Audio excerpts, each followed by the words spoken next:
மாலை வணக்கங்கள். இந்திய தேசியமும் தமிழ்நாடும் என்கிற தலைப்பிலே என்னை பேச அழைத்ததற்கு சங்கம் டாக்ஸ் தமிழ் அமைப்பிற்கு என்னுடைய நன்றியை தெரிவித்துக் கொள்கின்றேன். இந்த உரையை கேட்பதற்காக இங்கு இணைந்திருக்கின்ற நண்பர்கள் அனைவருக்கும் வணக்கம். இப்படி ஒரு தலைப்பை பற்றி நாம் ஏன் பேச வேண்டும் அப்படிங்கிறது அவங்களுடைய முதல் கேள்வியா இருக்கும்.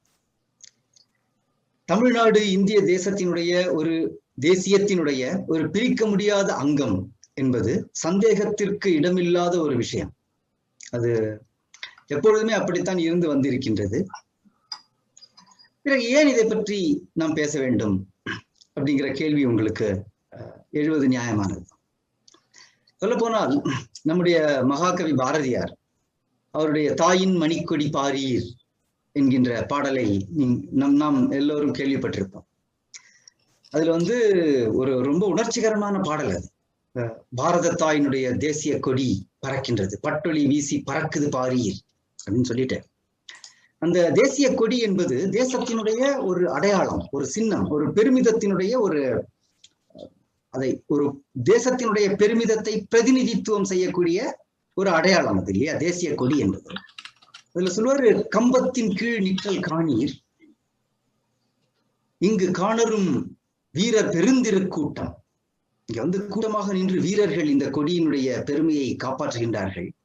நம்பற்குரியர் அவ்வீரர் தங்கள் நல்லுயிர் ஈந்தும் கொடியினை காப்பார்.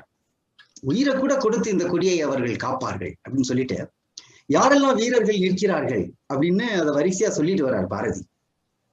அதுல முதல்ல ஆரம்பிக்கும் போது எப்படி ஆரம்பிக்கிறாருன்னா, செந்தமிழ்நாட்டு பொருணர் கொடும் தீக்கண் மறவர்கள் சேரந்தன் வீரர் சிந்தை துணிந்த தெலுங்கர் தாயின் சேவடிக்கே பணி செய்திடு துளுவர் அப்படின்னு அப்படியே ஒவ்வொரு பிரதேசம் சார்ந்த மக்களையா சொல்லிட்டே போறார். அதுல பாருங்க, முதலாக தமிழர்களை வைக்கிறார், செந்தமிழ்நாட்டு பொருணர் என்று சொல்லிட்டு, அதுலயும் குறிப்பாக தமிழ்நாட்டினுடைய போர்க்குடியினர் கொடும் தீக்கண் மறவர்கள் அப்படின்னு அடுத்த வரியில சொல்றார். இந்த பாரத தாயினுடைய கொடியை, இந்த தேசத்தினுடைய பெருமிதத்தை காப்பதில் அனைவருக்கும் முன்னால் நிற்கின்ற வீரர்கள் தமிழர்கள் என்று சொல்வதில் பாரதிக்கு ஒரு பெருமை இருந்திருக்கு, பெருமிதம் இருந்திருக்கு. அதுதான் இந்திய தேசியத்துல தமிழ்நாட்டினுடைய இடம். இந்த பொருளை நம்ம எடுத்துக்கொண்டு, இந்த இந்திய தேசியமும் தமிழ்நாடும் இன்று நேற்று நாளை அப்படிங்கிற ஒரு காலக்கிரமத்தின்படி இப்ப நம்ம கொஞ்சம் அதை பற்றி சிந்திக்கலாம். முதல்ல இன்றைய நிலையை பற்றி நாம் பேச வேண்டும். ஏனென்றால் நேற்று என்கிற விஷயத்தை, அதாவது நம்முடைய வரலாற்றை, கடந்த காலத்தை நாம் பார்ப்பதே கூட இன்றைய நம்முடைய அரசியல் சூழல், சமூக சூழல், கலாச்சார சூழல் எப்படி இருக்கின்றது என்பதுதான் நம்முடைய வரலாற்றை நாம் எப்படி அணுகுகிறோம், நம்முடைய கண்ணோட்டம் வரலாறு குறித்து எப்படி இருக்கிறது என்பதையே நிர்ணயிக்கிறது. அதனால முதல்ல இன்று இந்திய தேசியமும் தமிழ்நாடும் அப்படிங்கிறத பத்தி கொஞ்சம் பேசலாம். இப்ப தமிழ்நாட்டினுடைய தற்போதைய சில நிகழ்வுகளை பாருங்க. குறிப்பாக இந்த புதிய ஆட்சி தமிழ்நாட்டுல அமைந்ததற்கு பிறகு நாம் சில சமிக்ஞைகளை கவனிக்கிறோம். அதாவது இது ரொம்ப பெரிய விஷயம் கிடையாதே என்று சிலர் கேட்கக்கூடும். உதாரணமா, மத்திய அரசு என்று சொல்வதை மாற்றி ஒன்றிய அரசு என்று சொல்ல ஆரம்பித்தது. அதாவது அது ஒரு தனித்தமிழ் விருப்பு என்று சொன்னால் அதை நடுவண் அரசு என்று அழைக்கலாம்.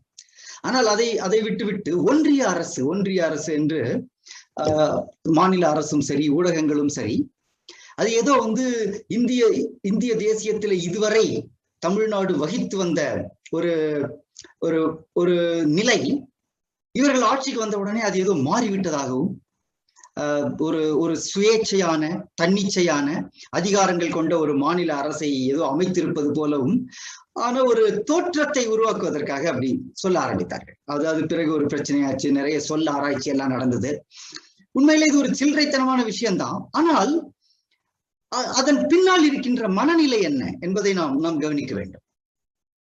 அதாவது ஒரு தேசிய உணர்வில அதை ஒரு மட்டு குறைப்பது போல தமிழ்நாடு ஏதோ ஒரு தன்னிச்சையான நிலையில இருப்பது போன்ற ஒரு தோற்றத்தை உருவாக்குவதற்கு அடுத்தது அந்த ஜெய்ஹிந்த் விவகாரம் நீங்கள் எல்லாருமே பார்த்திருப்பீர்கள். அந்த ஆளுநர் உரை முடிந்த பிறகு ஜெய்ஹிந்த் என்பது சொல்லப்படவில்லை அப்படிங்கிறது ஏதோ ஒரு பெரிய புரட்சிகரமான விஷயமாக ஒரு சட்டமன்றத்திலேயே பேசுகிறார். அதற்கு எந்த கண்டனமும் தெரிவிக்கப்படவில்லை. இன்னும் சொல்ல போனா அது ஒரு ஒரு குறியீட்டு ரீதியான ஒரு நிகழ்வு தான், சிம்பாலிக் விஷயம். ஆனால் இந்த ஆட்சி பொறுப்பேற்றுக் கொண்ட பிறகு இத்தகைய குறியீட்டு ரீதியான விஷயங்கள் அதிகமாக நடக்க ஆரம்பிக்கின்றன. பொதுவாக ஊடக வெளியிலையும் சரி, சமூக ஊடகங்களையும் சரி, தேசியத்தை பற்றி தேசிய சிந்தனையுடன் ஒரு நாட்டுப்பற்று, இந்து மத பண்பாட்டு பற்று மாதிரி விஷயங்களை எழுதுபவர்கள், பேசுபவர்கள், அது பற்றி வெளிப்படுத்துபவர்கள் மீது கண்காணிப்பு, அவர்கள் சாதாரணமான ஏதோ ஒரு விஷயத்தை சொன்னா கூட காவல்துறையை வைத்து மிரட்டுவது போன்ற விஷயங்கள் கொஞ்சம் நடக்க ஆரம்பித்திருக்கிறது இந்த ஆட்சி வந்ததற்கு பிறகு. அதனாலதான் இந்த விஷயத்தை பத்தி நம்ம பேச வேண்டிய ஒரு தேவை இருக்கிறது என்று நான் நினைக்கிறேன். இது தவிர பிரச்சனைகள் என்று நீங்கள் எடுத்துக்கொண்டால் நீட் தேர்வு விவகாரம். இன்றைக்கு நம் நாட்டில் இருக்கிற அனைத்து மாநிலங்களும் நீட் தேர்வு என்பதை ஏற்றுக்கொள்ளிவிட்டன. அது ஒரு ரொட்டீன் விஷயம் ஆயிடுத்து. வருஷம் நீட் தேர்வு நடக்கும். மருத்துவ கல்வியில சேர விரும்புபவர்கள் அந்த தேர்வை எழுதுவார்கள், அவர்கள் மருத்துவ கல்வியில சேருவார்கள். ஆனால் தமிழ்நாட்டுல இது சொல்ல போனா இது ஒரு ரொம்ப சாதாரணமான ஒரு பிரச்சனை. இது ஒரு ஆங்கிலத்துல சொல்ல போனா இது ஒரு லாஜிஸ்டிக்கல் ப்ராப்ளம், அவ்வளவுதான். ஆனால் இது ஏதோ தமிழ்நாட்டுக்கு மட்டும் ஒரு மிக ஒரு சிறப்பு உரிமை வேண்டும் என்பது போலவும் அந்த விஷயத்தை ஒரு கொந்தளிப்பு நிலையிலேயே வைத்திருந்து மாணவர்களை குழப்பி, பெற்றோர்களை குழப்பி ஒரு விதமான பதட்டமான ஒரு சூழலை உண்டாக்கி கொண்டிருக்கின்றார்கள். அதே போல ஜல்லிக்கட்டு விவகாரத்தை நீங்கள் எடுத்துக்கொண்டால், அப்பொழுது ஆட்சியில் இருந்த பாஜக அரசு மிக விரைவாக செயல்பட்டு தமிழ்நாட்டினுடைய பெருமிதமான ஜல்லிக்கட்டை காப்பாற்றுவதற்காக அனைத்து நடவடிக்கைகளையும் எடுத்தது. ஆனால் அது குறித்த பிரஜை அதற்கு பிறகு தமிழ்நாட்டு மக்களிடையே அது சென்று சேரவில்லை. அது ஒரு வருத்தமான விஷயம் என்று நான் நினைக்கிறேன். இது போக பொருளாதார விஷயங்களை பற்றி நாம் பேச ஆரம்பித்தால், இந்திய அரசியல் அமைப்பு சட்டத்திலும் சரி, இந்திய ஜனநாயகத்திலும் சரி, இந்த மத்திய மாநில அரசுகளுக்கு இடையே இந்த வரி விவகாரங்கள் இல்லையா, அதுவும் ஒரு சட்ட ரீதியான விஷயம். தமிழ்நாட்டுல இங்குள்ள ஒரு அமைச்சூர் பொருளாதார நிபுணர்கள் என்று தங்களை சொல்லிக் கொள்பவர்கள்லாம் ஒரு விதமான பிம்பத்தை கட்டமைத்து வைத்திருக்கின்றார்கள். அதாவது தமிழ்நாடு ஒட்டுமொத்த இந்திய அரசுக்கு மிகப்பெரிய ஒரு நிதியை வரியாக வழங்குகிறது. அந்த நிதி வட மாநிலங்கள், பீகார் போன்ற மாநிலங்கள்லாம் விரயம் செய்யப்படுகிறது. அது எதுவுமே தமிழ்நாட்டுக்கு திரும்பி வரல. இது மாதிரியான இவற்றை உண்மையான பொருளாதார நிபுணர்கள் இது எவ்வளவு பொய்யானது, ஒரு அடிப்படையற்ற விஷயம் என்பதை மறுபடியும் சொல்லிக்கொண்டே வந்திருக்கிறார்கள். உண்மையில மாநில அரசு மத்திய அரசுக்கு எதுவும் கொடுப்பதில்லை. அந்த அர்த்தத்துல உண்மையில் மத்திய அரசுதான் வரிகள் அனைத்தையும் வரிகளை வசூலிக்கின்றது. அந்த வசூலினுடைய ஒரு குறிப்பிட்ட விகிதம் ஒவ்வொரு மாநிலங்களுக்கும் பல காரணிகளின் அடிப்படையில பகிர்ந்தளிக்கப்படுகிறது. மக்கள் தொகை, அதனுடைய பொருளாதாரம், இது போன்ற பல காரணிகளின் அடிப்படையில அந்த வரி வசூலானது கொடுக்கப்படுகிறது. இன்னும் சொல்ல போனால் தமிழ்நாட்டை விட தொழில் வளர்ச்சியில முன்னணியிலே இருக்கின்ற குஜராத் மாநிலத்திற்கு ஆயினும் சரி, மகாராஷ்டிர மாநிலத்திற்கு ஆயினும் சரி, தமிழ்நாட்டிற்கு கிடைக்கின்ற விகிதத்தை விட குறைந்த அளவிலே தான் கிடைக்கிறது என்பதையும் நாம் கவனிக்க வேண்டும். ஆனா துரதிருஷ்டவசமா இங்கு ஓடிக்கொண்டிருக்கின்ற பிரச்சாரங்கள் எல்லாம் மத்திய அரசையும் ஒட்டுமொத்த இந்திய தேசிய அமைப்பையுமே ஏதோ தமிழ்நாட்டினுடைய எதிரிகள் போலவும் வில்லன்கள் போலவும் சித்தரிக்கும் வகையிலேயே அமைந்திருக்கின்றன. அதனால உண்மையான புள்ளி விவரங்கள் என்ன, தகவல்கள் என்ன என்பதை பற்றி யாருக்குமே கவலை இல்லை. இஷ்டம் போல அவர்கள் பிரச்சாரத்தை நடத்தி கொண்டே இருக்கின்றார். இதே போல ஜிஎஸ்டி என்கிற விஷயம் அது அறிமுகப்படுத்தப்பட்ட போது இந்தியா முழுவதுமே பல குழப்பங்களை உண்டாக்கியது. முதல்ல சில மாதங்கள் யாருக்கும் எதுவுமே புரியல. பிறகு அரசு தொடர்ந்து அதை மேம்படுத்தி கொண்டே வந்தது. அனைத்து மாநிலங்களும் பிரதிநிதித்துவம் செய்யக்கூடிய ஒரு கவுன்சில் அமைக்கப்பட்டது. எல்லா மாநிலங்களினுடைய குரலும் அதிலே கேட்கப்பட்டது. அதன் பிறகு அது வந்து எப்படி நான் நீட் தேர்வை பற்றி சொன்னேனோ அது போல அது ஒரு ரொட்டீன் ஆன விஷயமாக இப்போது ஆகிவிட்டது. ஆனா தமிழ்நாட்டுல அதை இன்னும் ஏதோ ஜிஎஸ்டி என்பது தமிழ்நாட்டுக்கு செய்யப்பட்ட ஒரு மிகப்பெரிய அநீதி என்பது போல ஒரு கொந்தளிப்பு மனநிலையிலேயே மக்களை வைத்திருக்கின்ற போக்கு காணப்படுகிறது. இதுல ரொம்ப வேடிக்கையான விஷயம் என்னன்னா, மீண்டும் மீண்டும் தமிழ்நாடு ஒரு வளர்ச்சி அடைந்த மாநிலம், ஒரு முன்னேற்றம் அடைந்த மாநிலம் என்றெல்லாம் இங்கு சொல்லப்பட்டு கொண்டே இருக்கின்றது. ஒரு ஒரு ஒரு மாநிலத்திற்கு அத்தகைய பெருமிதம் அவசியமானதுதான். ஆனால் அது எப்படி வந்தது, எப்படி உருவானது என்பதை பற்றிய ஒரு அறிவுபூர்வமான சிந்தனையும் தேவை அல்லவா? ஏன்னா தமிழ்நாட்டு பொருளாதாரம் வந்து ஒரு தனித்தீவு அல்ல, அது ஏதோ அந்தரத்தில் தொங்கிக் கொண்டிருக்கின்ற ஒரு விஷயம் அல்ல. இந்தியா என்கின்ற ஒரு மாபெரும் தேசத்தினுடைய ஒரு மிகப்பெரிய பொருளாதாரத்துல ஒரு பங்களிப்பாளர் தான் தமிழ்நாடு. தமிழக பொருளாதாரம் ஏன் வளர்கின்றது என்றால், இந்தியா என்கின்ற மிகப்பெரிய சந்தை அதற்கு இருக்கிறது. மார்க்கெட் எவ்வளவு பெரிய ஒரு மார்க்கெட். இன்றைக்கு தமிழ்நாட்டில் தயாராகக்கூடிய ஒரு டிவிஎஸ் வாகனமாகட்டும் அல்லது ஒரு மசாலா பொடி ஆகட்டும், அதற்கான சந்தை வந்து இந்தியா என்கின்ற இந்த மாபெரும் தேசம் முழுவதும் இருக்கிறது. அதே போல இந்த பொருளாதாரத்திற்கு அடிப்படையான ஒரு மாபெரும் வளங்கள், அது வந்து ஒரு ஒரு பொருள் ரீதியான வளங்களாகட்டும், அது உலோகங்களாகவோ கச்சா பொருட்களாகவோ எதுவாகவோ இருக்கட்டும், அல்லது அறிவு வளங்களாக இருக்கட்டும், நிபுணர்கள் தமிழ்நாட்டிலே இருக்கின்ற தொழிற்சாலைகளிலோ மற்ற பெரிய நிறுவனங்களிலோ பணிபுரிவதற்கான ஒரு மக்கள் வளமாக இருக்கட்டும், ரிசோர்சஸ், இது எங்கிருந்து வருகிறது? தமிழ்நாட்டிலிருந்து மட்டுமா வருகிறது? அது தேசம் முழுவதிலும் இருந்து வருகின்றது. தமிழ்நாட்டுக்கு மட்டும் இல்லை, எல்லா மாநிலங்களுக்கும் இதுதான் விஷயம். மாபெரும் முதலீடு, கேபிட்டல் எங்கிருந்து வருகின்றது? இன்றைக்கு தமிழ்நாட்டில் முதலீடு செய்துள்ளவர்கள் யார் யார் என்று பாருங்கள். தமிழர்கள் மட்டுமா முதலீடு செய்திருக்கின்றார்? இந்தியாவினுடைய அனைத்து மாபெரும் நிறுவனங்களும் இங்கே முதலீடு செய்து கொண்டிருக்கின்றன. எனவே நாம் பேசக்கூடிய இந்த வளர்ச்சி, முன்னேற்றம், இவை அனைத்திற்கும் ஆதாரமாக அடிப்படையாக இருப்பது இந்த இந்திய தேசியம் அப்படிங்கிற ஒரு விஷயம் தான். நம்ம பாரதி சொன்னார், கங்கை நதிப்புறத்து கோதுமை பண்டம், காவிரி வெற்றிலைக்கு மாறுகொள்ளுவோம். அது ஏதோ ஒரு கவிஞனுடைய கற்பனை அல்ல, ரொம்ப ரொம்ப ஒரு ஆழமான விஷயம். எந்த அளவுக்கு வந்து பாரதம் என்கின்ற இந்த தேசத்தினுடைய பல்வேறு பிரதேசங்களுடைய பொருளாதாரம் ஒன்றுக்கொன்று பிரிக்க முடியாதபடி இணைந்திருக்கின்றது என்பதைத்தான் அவர் ரொம்ப அழகாக ஒரு கோதுமையையும் வெற்றிலையையும் காண்பித்து அப்படி பாரதியார் சொல்லி இருக்கின்றார்.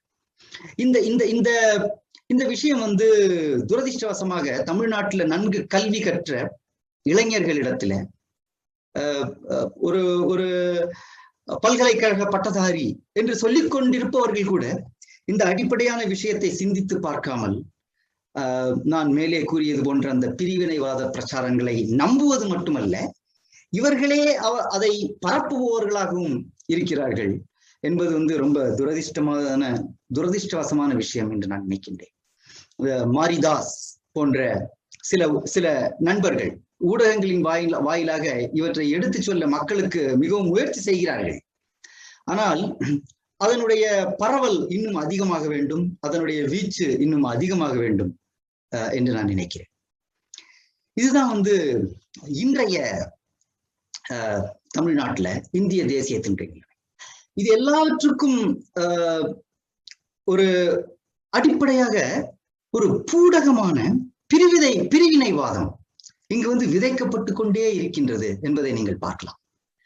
இப்ப நான் சொன்னது வந்து ஏதோ ஒரு பெரிய அறிவுபூர்வமாக தமிழ்நாட்டினுடைய நிலையை அலசுவது போன்ற ஆனால் அடிப்படையில் அதுக்குள்ள இருப்பது நோக்கம் என்ன என்றால், இங்கு வந்து ஒரு பிரிவினைவாத எண்ணத்தை விதைத்து கொண்டே இருக்க வேண்டும் என்பதுதான். திராவிட இயக்கத்தினுடைய தொடக்கத்திலேயே இந்த இந்திய தேசிய எதிர்ப்பு, பிரிவினைவாதம் என்கின்ற கொள்கைகளை வந்து அவர்கள் ரொம்ப பெரிதாக பேசிக்கொண்டிருந்தார்கள். ஆனால் பிறகு 1960களில் அண்ணாதுரை தலைவராக வந்த பிறகு நாங்கள் வந்து திராவிட நாடு கோரிக்கையை கைவிட்டு விட்டோம் என்று வேறு வழி இல்லை அப்படி சொன்னார்களே தவிர, ஆனால் அவர்களுடைய அந்த கருத்தியல், ஐடியாலஜி என்று சொல்கிறோமே, அந்த கருத்தியலினுடைய அடிப்படையாக அந்த பிரிவினைவாதத்தை இன்னும் அப்படி அணையாமல் வைத்துக் கொண்டே இருக்க வேண்டும் என்கின்ற ஒரு உள்ள கிடக்கை அந்த திராவிட இயக்கத்திலே எப்போதும் இருக்கிறது என்பதுதான் உண்மை. இன்னொரு சிறிய உதாரணம் சொல்றேன் நான். இப்ப நீங்க எந்த இடத்துல போனாலும், இந்தியாவினுடைய எந்த மாநிலங்களுக்கு போனாலும், குறிப்பா இந்தியா போல பல்வேறு மொழிகள் பேசக்கூடிய பல்வேறு விதமான மக்கள் வாழக்கூடிய ஒரு பிரதேசத்துல போனா, அது அடுத்த ஊர்க்காரனை பத்தி எப்பவுமே ஒரு விதமான ஏளனமான மனப்பான்மை இருக்கும். அதாவது வெளியூர்காரனை வச்சு ஜோக் அடிக்கிறது, அவர்களை நக்கல் செய்வது, அந்த மாதிரி அது ஒரு ஒரு மானுட இயல்பு. ஏன்னா ஒரு விதமான பாதுகாப்பின்மையோ, இவன் வெளியூர்காரன் இங்க வந்திருக்கான், அந்த மாதிரியான அது ரொம்ப சகஜமானது. நான் பெங்களூர்ல, நான் தமிழ்நாட்டிலே பிறந்து வளர்ந்தவன். ஆனால் கடந்த ஒரு 20 வருடங்களாக, நான் 20 வருடங்களுக்கு சற்று மேலாக பெங்களூரில் வசித்து வருகின்றேன். இங்கே எனக்கு தெரியும், இது பல மொழி பேசக்கூடிய இந்தியாவின் பல மாநிலங்களில் இருந்து வந்திருக்கின்ற மக்கள் வாழக்கூடிய ஒரு ஊர் இது. இன்னும் சொல்ல போனால் சென்னை என்கிற நகரத்தை விட சற்று அதிகமாக ஒரு காஸ்மோபாலிட்டன் தன்மையுள்ள ஒரு ஊர் இது. ஆனால் இந்த ஊரிலே கூட வெளியூர்காரர்களை குறித்து ஒரு விதமான இயல்லலான மனப்பான்மை இங்க உள்ளூர்காரர்களிடையே உண்டு. தமிழ்நாட்டுல நம்ம அது ஒரு அது ஒரு ரொம்ப ஒரு அடிமட்டத்துல இருக்கக்கூடிய ஒரு உணர்வாக அது இருக்கும். அதை வெளிப்படையா பேசுறதுக்கே எல்லாரும் தயங்குவார்கள், வெட்கப்படுவார்கள், அப்படிதான் இருக்கும். ரொம்ப உள்ளுக்குள்ள பேசும்போது அதை பத்தி அப்படி சொல்லிப்பாங்க. ஆனால் தமிழ்நாட்டுல மிக ஒரு மாதிரி வெளிப்படையாக, இன்னும் சொல்ல போனால் ஊடகங்களிலே கூட அங்கே பணிபுரிகின்ற வசிக்கின்ற மற்ற மாநிலத்தவர்களை பற்றிய ஒரு வெறுப்பை தூண்டும் வகையிலான சித்தரிப்புகள் வந்துட்டு இருக்கு. உதாரணமா இப்ப நீங்க சமூக ஊடகங்கள்ல பாத்தீங்கன்னா, வடநாட்டவர்கள் எல்லாரையும் பார்த்து பான் பராக் மின்னிட்டு இருக்கிறவன், பானிபூரி விற்கிறவன், இது போன்ற ஒரு வசை சொற்களை அவர்கள் தொடர்ந்து, அதாவது கேரிகேச்சரிங் என்று சொல்வார்கள். அதாவது ஒட்டுமொத்த வட இந்தியர்களுமே இப்படித்தான், அவங்களுக்கு ஒண்ணும் தெரியாது, ஏதோ தமிழ்நாட்டில் இருக்கின்ற அனைத்து மக்களுமே பெரிய மேதாவிகள் போலும், அறிஞர்கள் போலும், ஒரு விதமான ஒரு பொய் சித்திரத்தை இங்கே உருவாக்கி கொண்டிருக்கின்றார்கள்.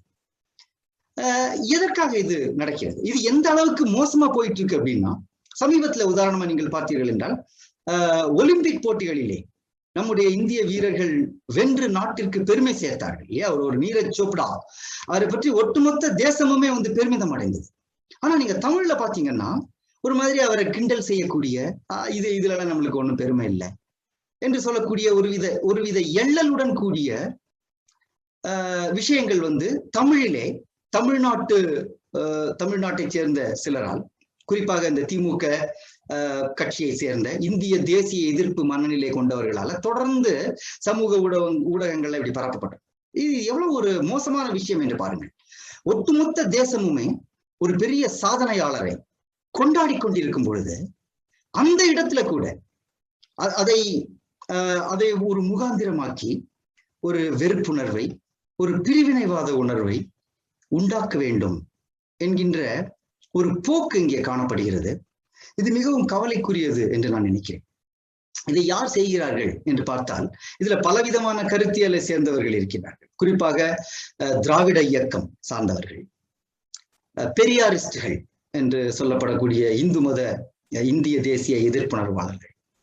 அடுத்தது இடதுசாரிகள் இந்தியா முழுக்க இந்தியா பல தேசங்களாக சிதறுண்டு போக வேண்டும் என்பதுதான் அவர்களுடைய கனவாக இருக்கின்றது. அவர்கள் சொல்லக்கூடிய புரட்சி என்பதே அதுதான் அவர்கள். பிறகு இங்க தமிழ்நாட்டுல மிகவும் ஒரு நல்ல, அதாவது ஒரு செல்வாக்கு செலுத்தக்கூடிய நிலையிலே இருக்கின்ற கிறிஸ்தவ மிஷனரிகள், கிறிஸ்தவ அமைப்புகள், சாதாரண கிறிஸ்தவர்கள், இஸ்லாமிய மதவெறி அமைப்புகள், மதவெறி கொண்ட இஸ்லாமியர்கள், இவர்கள் அனைவருமே ஒரு விதமான கூட்டாக சேர்ந்து இத்தகைய இந்து மத எதிர்ப்பு உணர்வுகளை, இந்திய தேசிய எதிர்ப்பு உணர்வுகளை பரப்புகின்றார்கள். சொல்லப்போனா இவர்கள் எல்லாரையுமே நாம் ஆங்கிலத்துல சொல்லுவார்கள் பிரேக்கிங் இந்தியா போர்சஸ் என்று.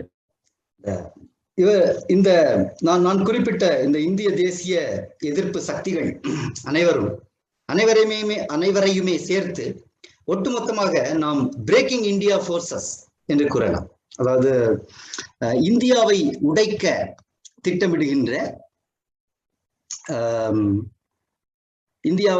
திட்டமிடுகின்ற சக்திகள் என்று நாம் கூறலாம்.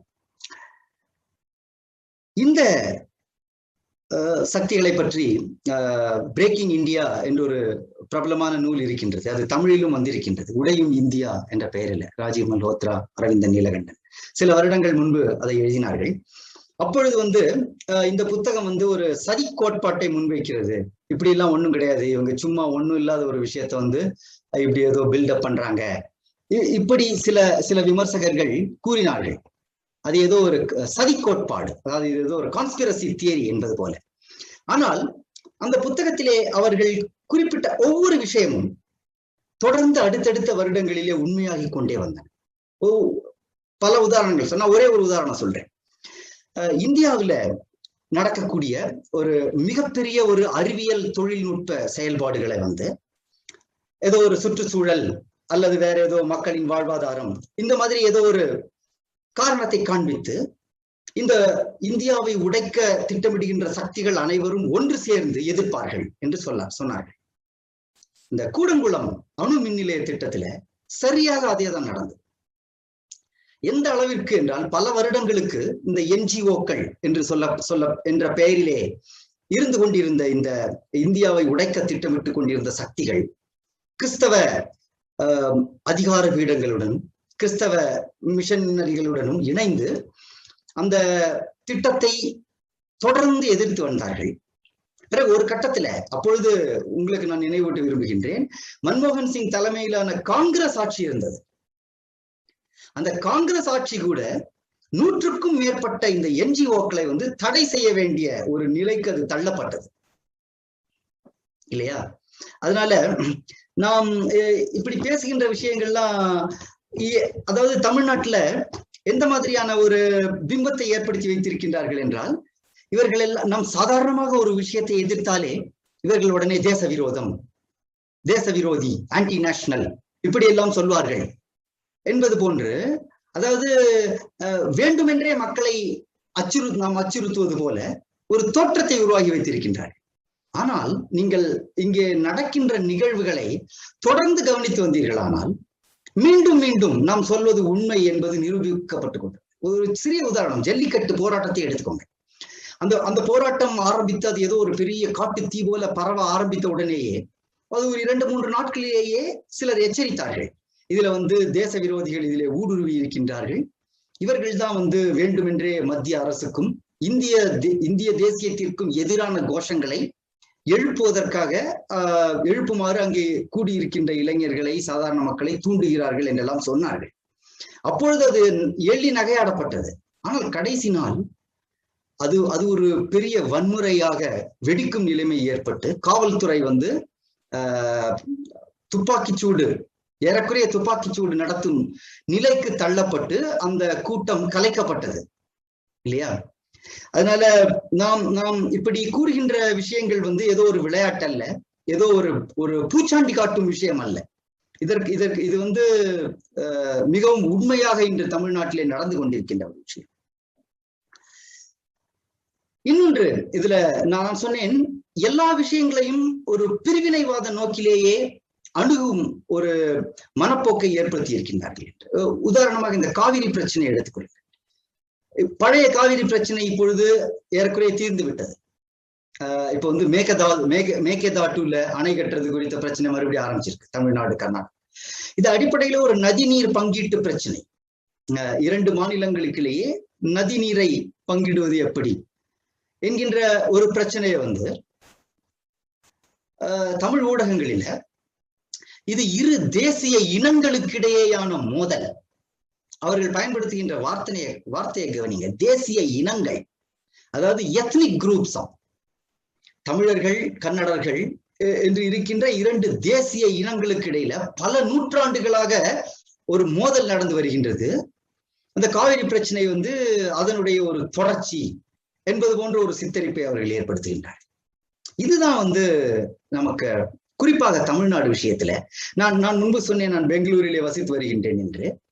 காவிரி போராட்டம் உச்சத்துல இருந்தப்ப கூட இத்தகைய ஒரு ஒரு ஒரு இந்திய தேசிய எதிர்ப்பு மனநிலை இங்க கர்நாடகால உருவாகவில்லை என்று நான் சொல்றேன். பொதுவாக இங்க நான் முன்பே குறிப்பிட்டது போல அந்த அடுத்த ஊர்க்காரனை பத்தி கொஞ்சம் கேவலமா பேசுறது, அந்த அளவிலே அது இருக்கின்றதே தவிர அது ஒரு முழுமையான வெறுப்புணர்வாகவும் ஒரு இந்திய தேசிய எதிர்ப்பு மனநிலையாகவும் ஆகவில்லை என்பதுதான் நிதர்சனம்.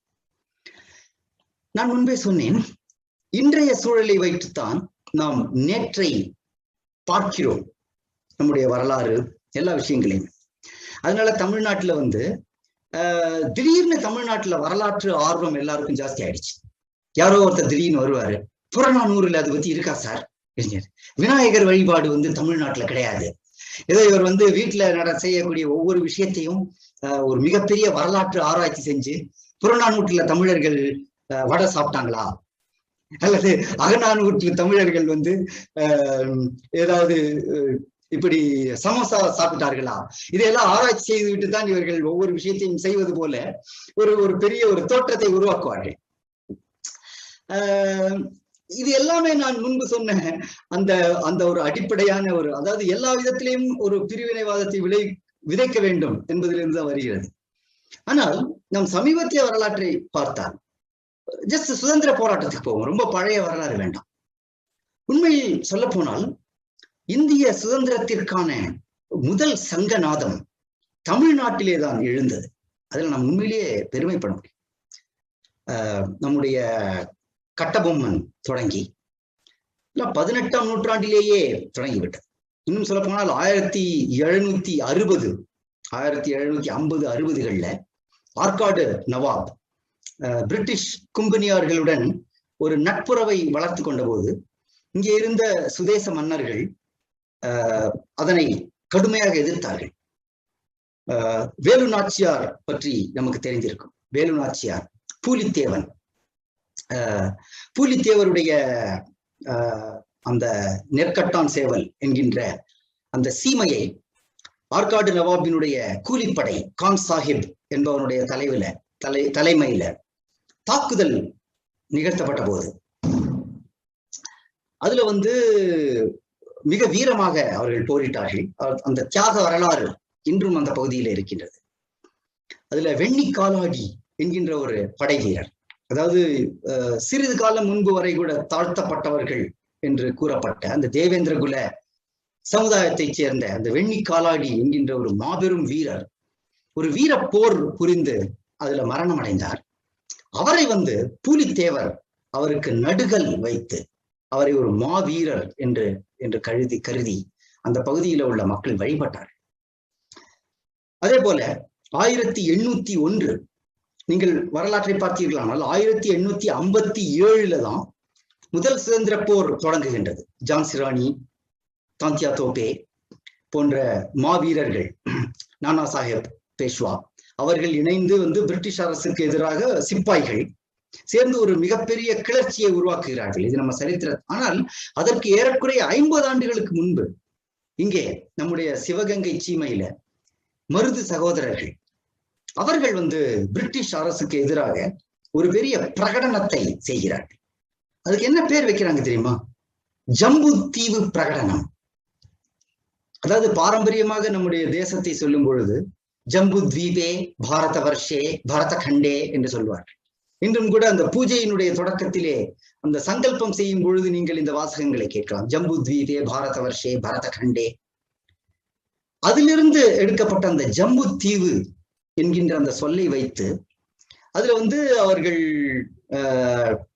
இந்த ஜம்பு தீவுலே வாழக்கூடிய அந்தணர்கள், சத்திரியர்கள், வைசியர்கள், சூத்திரர்கள் ஆகிய அனைவரும் நம்முடைய நாட்டை காக்க திரண்டு வாருங்கள், போர் பயிற்சியுடையவர்கள் எங்களுடைய படைகளிலே சேருங்கள் என்றெல்லாம் ரொம்ப ஒரு உணர்ச்சி. நீங்கள் இணையத்துல தேடி அந்த பிரகடனத்தினுடைய வாசகங்களை வாசித்து பார்க்கலாம். 1801ஆம் வருடம் இந்த பிரகடனம் எழுதப்பட்டது. இது சிவகங்கை சீமையில இது தொடங்கி ஸ்ரீரங்கம் கோவிலிலே இந்த பிரகடனத்தினுடைய வாசகங்கள் ஒட்டப்பட்டன. திருச்சி மலைக்கோட்டையில இது ஒட்டப்பட்டது. அதற்கான ஆவணம் இருக்கின்றது. பிரிட்டிஷாருடைய ஆவணங்களிலே அது இருக்கின்றது. எவ்வளவு ஒரு பெருமிதத்திற்குரிய விஷயம். அதன் பிறகு 1806 வேலூர் புரட்சி என்று சொல்லப்படக்கூடிய, அதாவது நீங்க மங்கள் பாண்டே பற்றி நாம் கேள்விப்பட்டிருப்போம். அவர் ஒரு பிரிட்டிஷ் இராணுவ அதிகாரியை சுடுறாரு நேரடியாக, இல்லையா? தன்னுடைய எதிர்ப்பை வெளிப்படுத்துவார். அதற்கு ஏறக்குறைய ஒரு 50 வருடங்களுக்கு முன்பு இங்கே வேலூரிலே இருக்கின்ற இந்திய சிப்பாய்கள் ஒரு கிளர்ச்சியை ஆரம்பிக்கிறார்கள். அது இரும்பு கரம் கொண்டு பிரிட்டிஷாரால் அடக்கப்படுகிறது. அதற்கு வேலூர் கிளர்ச்சி என்ற பெயர், வேலூர் புரட்சி என்றும் சொல்வார்கள். இப்படி சுதந்திரத்திற்கான முதல் நாதம் இங்கே நம்முடைய தமிழ்நாட்டில் இருந்து எழுந்திருக்கின்றது. இது நம்முடைய இளைஞர்களுக்கு தமிழ்நாட்டிலே இது பரவலாக சொல்லப்பட வேண்டும் என்று நான் நினைக்கின்றேன்.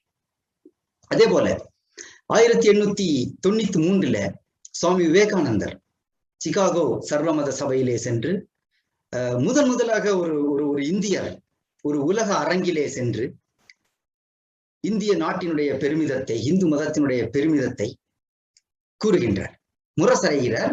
அது உலகம் முழுவதும் அதை பாராட்டுகிறது. அப்படிப்பட்ட அந்த விவேகானந்தரை அங்கு அனுப்புவதற்கு மிகப்பெரிய அளவில் உதவி செய்தவர்கள் யார் என்று பார்த்தால் தமிழர்கள். இன்னும் சொல்ல போனா அவர் அமெரிக்காவிற்கு சென்று சேர்ந்த பிறகுதான் விவேகானந்தருடைய பேரே பரவலாக நாடு முழுக்க தெரிய ஆரம்பிக்கிறது. அதற்கு முன்பு அவர் ஒரு பரிவிராஜக சன்னியாசி, ஒரு சாதாரண நாடோடி துறவி போல தேசத்தினுடைய பல பகுதிகளிலே பயணம் செய்து கொண்டு வருகின்றார். அவருக்கு பல எண்ணங்கள் தோன்றுகின்றன. ஆனால் தமிழ்நாட்டில தான் அலசிங்கா என்கின்ற ஒரு மிகப்பெரிய சென்னையை சார்ந்த ஒருவர், அவருடைய பக்தராகிறார். வீடு வீடாக சென்று அதாவது அந்த காலத்திலே அணாவென்று சொல்லுவார்கள், அணா நயா பைசா அளவில் உண்டியல் குலுக்கி விவேகானந்தருடைய அமெரிக்க பயணத்திற்காக தமிழ்நாடு முழுக்க நிதி சேர்க்கிறார்கள். எவ்வளவு பெரிய விஷயம்! அதாவது இங்கே சமஸ்தானங்களிலே இருக்கின்ற சில மகாராஜாக்கள், மைசூர் மகாராஜா போன்றவர்கள் உட்பட விவேகானந்தருக்கு உதவி செய்வதற்கு பயப்படுகின்றார்கள். அதாவது இதெல்லாம் விவேகானந்தருடைய வாழ்க்கை வரலாற்றில விரிவாக எழுதப்படவில்லை, ஆனால் சாதாரணமா எழுதப்படவில்லை. ஆனால் நீங்கள் மிக விரிவான வாழ்க்கை வரலாற்றை படித்தீர்கள் என்றால் the comprehensive biography of Swami Vivekananda, S.N. Dhar பேராசிரியர், அவர் எழுதிய புத்தகத்துல இவற்றை தெளிவாக குறிப்பிட்டிருக்கின்றார். ஏனென்றால் சுவாமி விவேகானந்தர் பல இடங்களிலே மன்னர்களை சந்திக்கின்றார். அவர் தன்னுடைய தேசபக்தியை ரொம்ப வெளிப்படையா பேசுறாரு. இவர் மன்னர்களை ஒருங்கிணைத்து பிரிட்டிஷாருக்கு எதிராக ஏதோ ஒரு பெரிய கலகம் செய்வாரோ என்பதனால பிரிட்டிஷ் காவல்துறை அவரை கண்காணித்துக் கொண்டே இருக்கிறது. சுவாமி விவேகானந்தர் அது இப்பொழுது கண்டறியப்பட்டுள்ளது பல ஆவணங்களின் மூலம், அவருடைய வாழ்க்கை வரலாற்றில் இருக்கின்றது. சோ அப்பேற்பட்ட சூழ்நிலையில தமிழ்நாட்டினுடைய ஏழை எளிய மக்கள் அவர்கள் மிகப்பெரிய அளவுல உதவி செய்து அதன் மூலம் தான் சுவாமி விவேகானந்தர் அங்கே சென்றார். எவ்வளவு பெருமைக்குரிய விஷயம் இது! தமிழ் மக்களுக்கு இது தெரிய வேண்டாமா? பிறகு நாம் சுதந்திர போராட்டத்திற்குள்ளே வந்தோம் என்றால் திலகருடைய சீடர்களாக பாரதியார், வ.உ. சிதம்பரம் பிள்ளை, சுதேசி கப்பல் கம்பெனி, மிகப்பெரிய எவ்வளவு பெரிய ஒரு விஷயம்! இந்தியர்களால் கப்பல் வாணிகம் செய்ய முடியுமா என்று பிரிட்டிஷார் கற்பனையில் கூட நினைத்திருக்க மாட்டார். அந்த சூழல்ல கப்பலோட்டிய தமிழராக அதை செய்து காண்பித்தார். சுப்பிரமணிய சிவா, வாஞ்சிநாதன், மாபெரும் வீரர்கள். பின்பு காந்திய போராட்டத்தில் நம்ம வரும்போது காமராஜர், ராஜாஜி, சத்தியமூர்த்தி, கக்கன்ஜி, அனைத்து சமுதாயங்களையும் சேர்ந்த தமிழர்கள் சுதந்திர போராட்டத்துல பங்கு பெற்றிருக்கின்றனர். நேதாஜியினுடைய அந்த INA இராணுவத்துல தமிழர்கள் பெரிய அளவில் இருந்திருக்கின்றனர். அந்த ஜெய்ஹிந்த் என்ற கோஷத்தை உருவாக்கியவர் செண்பகராமன் பிள்ளை என்கின்ற தகவல் கூட இப்ப சமீபத்தில் அந்த விவகாரத்தின் போது சொல்லப்பட்டது, உங்களுக்கு நினைவிருக்கலாம். இன்னொரு சுவாரஸ்யமான விஷயம், தேசபக்தர்கள் காங்கிரஸ் அமைப்பிலே இருந்தவர்கள் மட்டுமல்ல, அனைத்து தமிழர்களுக்குமே இந்திய தேசிய உணர்வு. ஒரு சிறிய உதாரணம் சொல்றேன். மறைமலை அடிகள் என்பவருடைய பெயரை நீங்க கேள்விப்பட்டிருக்கலாம். தனித்தமிழ் இயக்கத்தை முன்னெடுத்தவர். ஆரிய திராவிட இனவாதத்தை ஏற்றுக்கொண்டார். அவர் அதை நம்பினார். அதே போல சம்ஸ்கிருத வெறுப்பு மனப்பான்மை கொண்டவர். அப்படிப்பட்ட மறைமலை அடிகள் கூட இந்தியா என்கின்ற ஒரு தேசத்தை, பாரத மாதா என்கின்ற ஒரு கருத்தாக்கத்தை மிகவும் மதித்தார். அவருடைய ஒரு பாட்டுல, மலையருவி கொழித்து வரும் மணிகளோடு பசும் பொன்னும் தலையணிய பிற நாட்டார் தந்தனை இந்திய மாதே என்று அழைக்கின்றார். பாரத மாதா இந்திய மாதே என்கின்றார். உலகிற்கோர் விளக்கணையாய் எம் உயிர்கோர் உயிர்கணையாய் என்று சொல்றார் மறைமலை அடிகள். அது மாதிரி இன்னொருத்தர் மனோன்மணியம் சுந்தரம் பிள்ளை, அவருடைய பேர்ல ஒரு மனோன்மணியம் சுந்தரனார் பல்கலைக்கழகம் கூட இருக்கின்றது. அவர் திராவிட இயக்கத்தினுடைய ஒரு மிகப்பெரிய வழிகாட்டியாக கருதப்படுகிறார். உங்க எல்லாருக்குமே தெரியும், அவர் தான் தமிழ்த்தாய் வாழ்த்து அதை எழுதினார். நீராறும் கடல் உடுத்த நிலமடந்தை கழில் ஒழுகும். தமிழ்நாட்டுல எல்லா அரசு விழாக்களிலும் பாடப்படுகின்ற ஒரு பாட்டு இல்லையா? அவர் என்ன சொல்றாரு அந்த பாட்டுல? என்ன சொல்றாரு? நீராறும் தமிழ் தாய் என்கின்ற அந்த உருவகம் தமிழை தாயாக காணக்கூடியது. அது எங்கிருந்து வருகிறது? அது அவர் சும்மா அவருடைய கற்பனையிலிருந்து வருவதில்லை. அதற்கு பல தசாப்தங்கள் முன்பு இங்கே வந்தே மாதரம் என்கின்ற கோஷம் நாடெங்கிலும் எதிரொலிக்கிறது. அதிலிருந்து ஒரு உத்வேகத்தை பெற்றுத்தான் அவர் தமிழ் தாய் என்கின்ற கருத்தியை உருவாக்குகிறார்.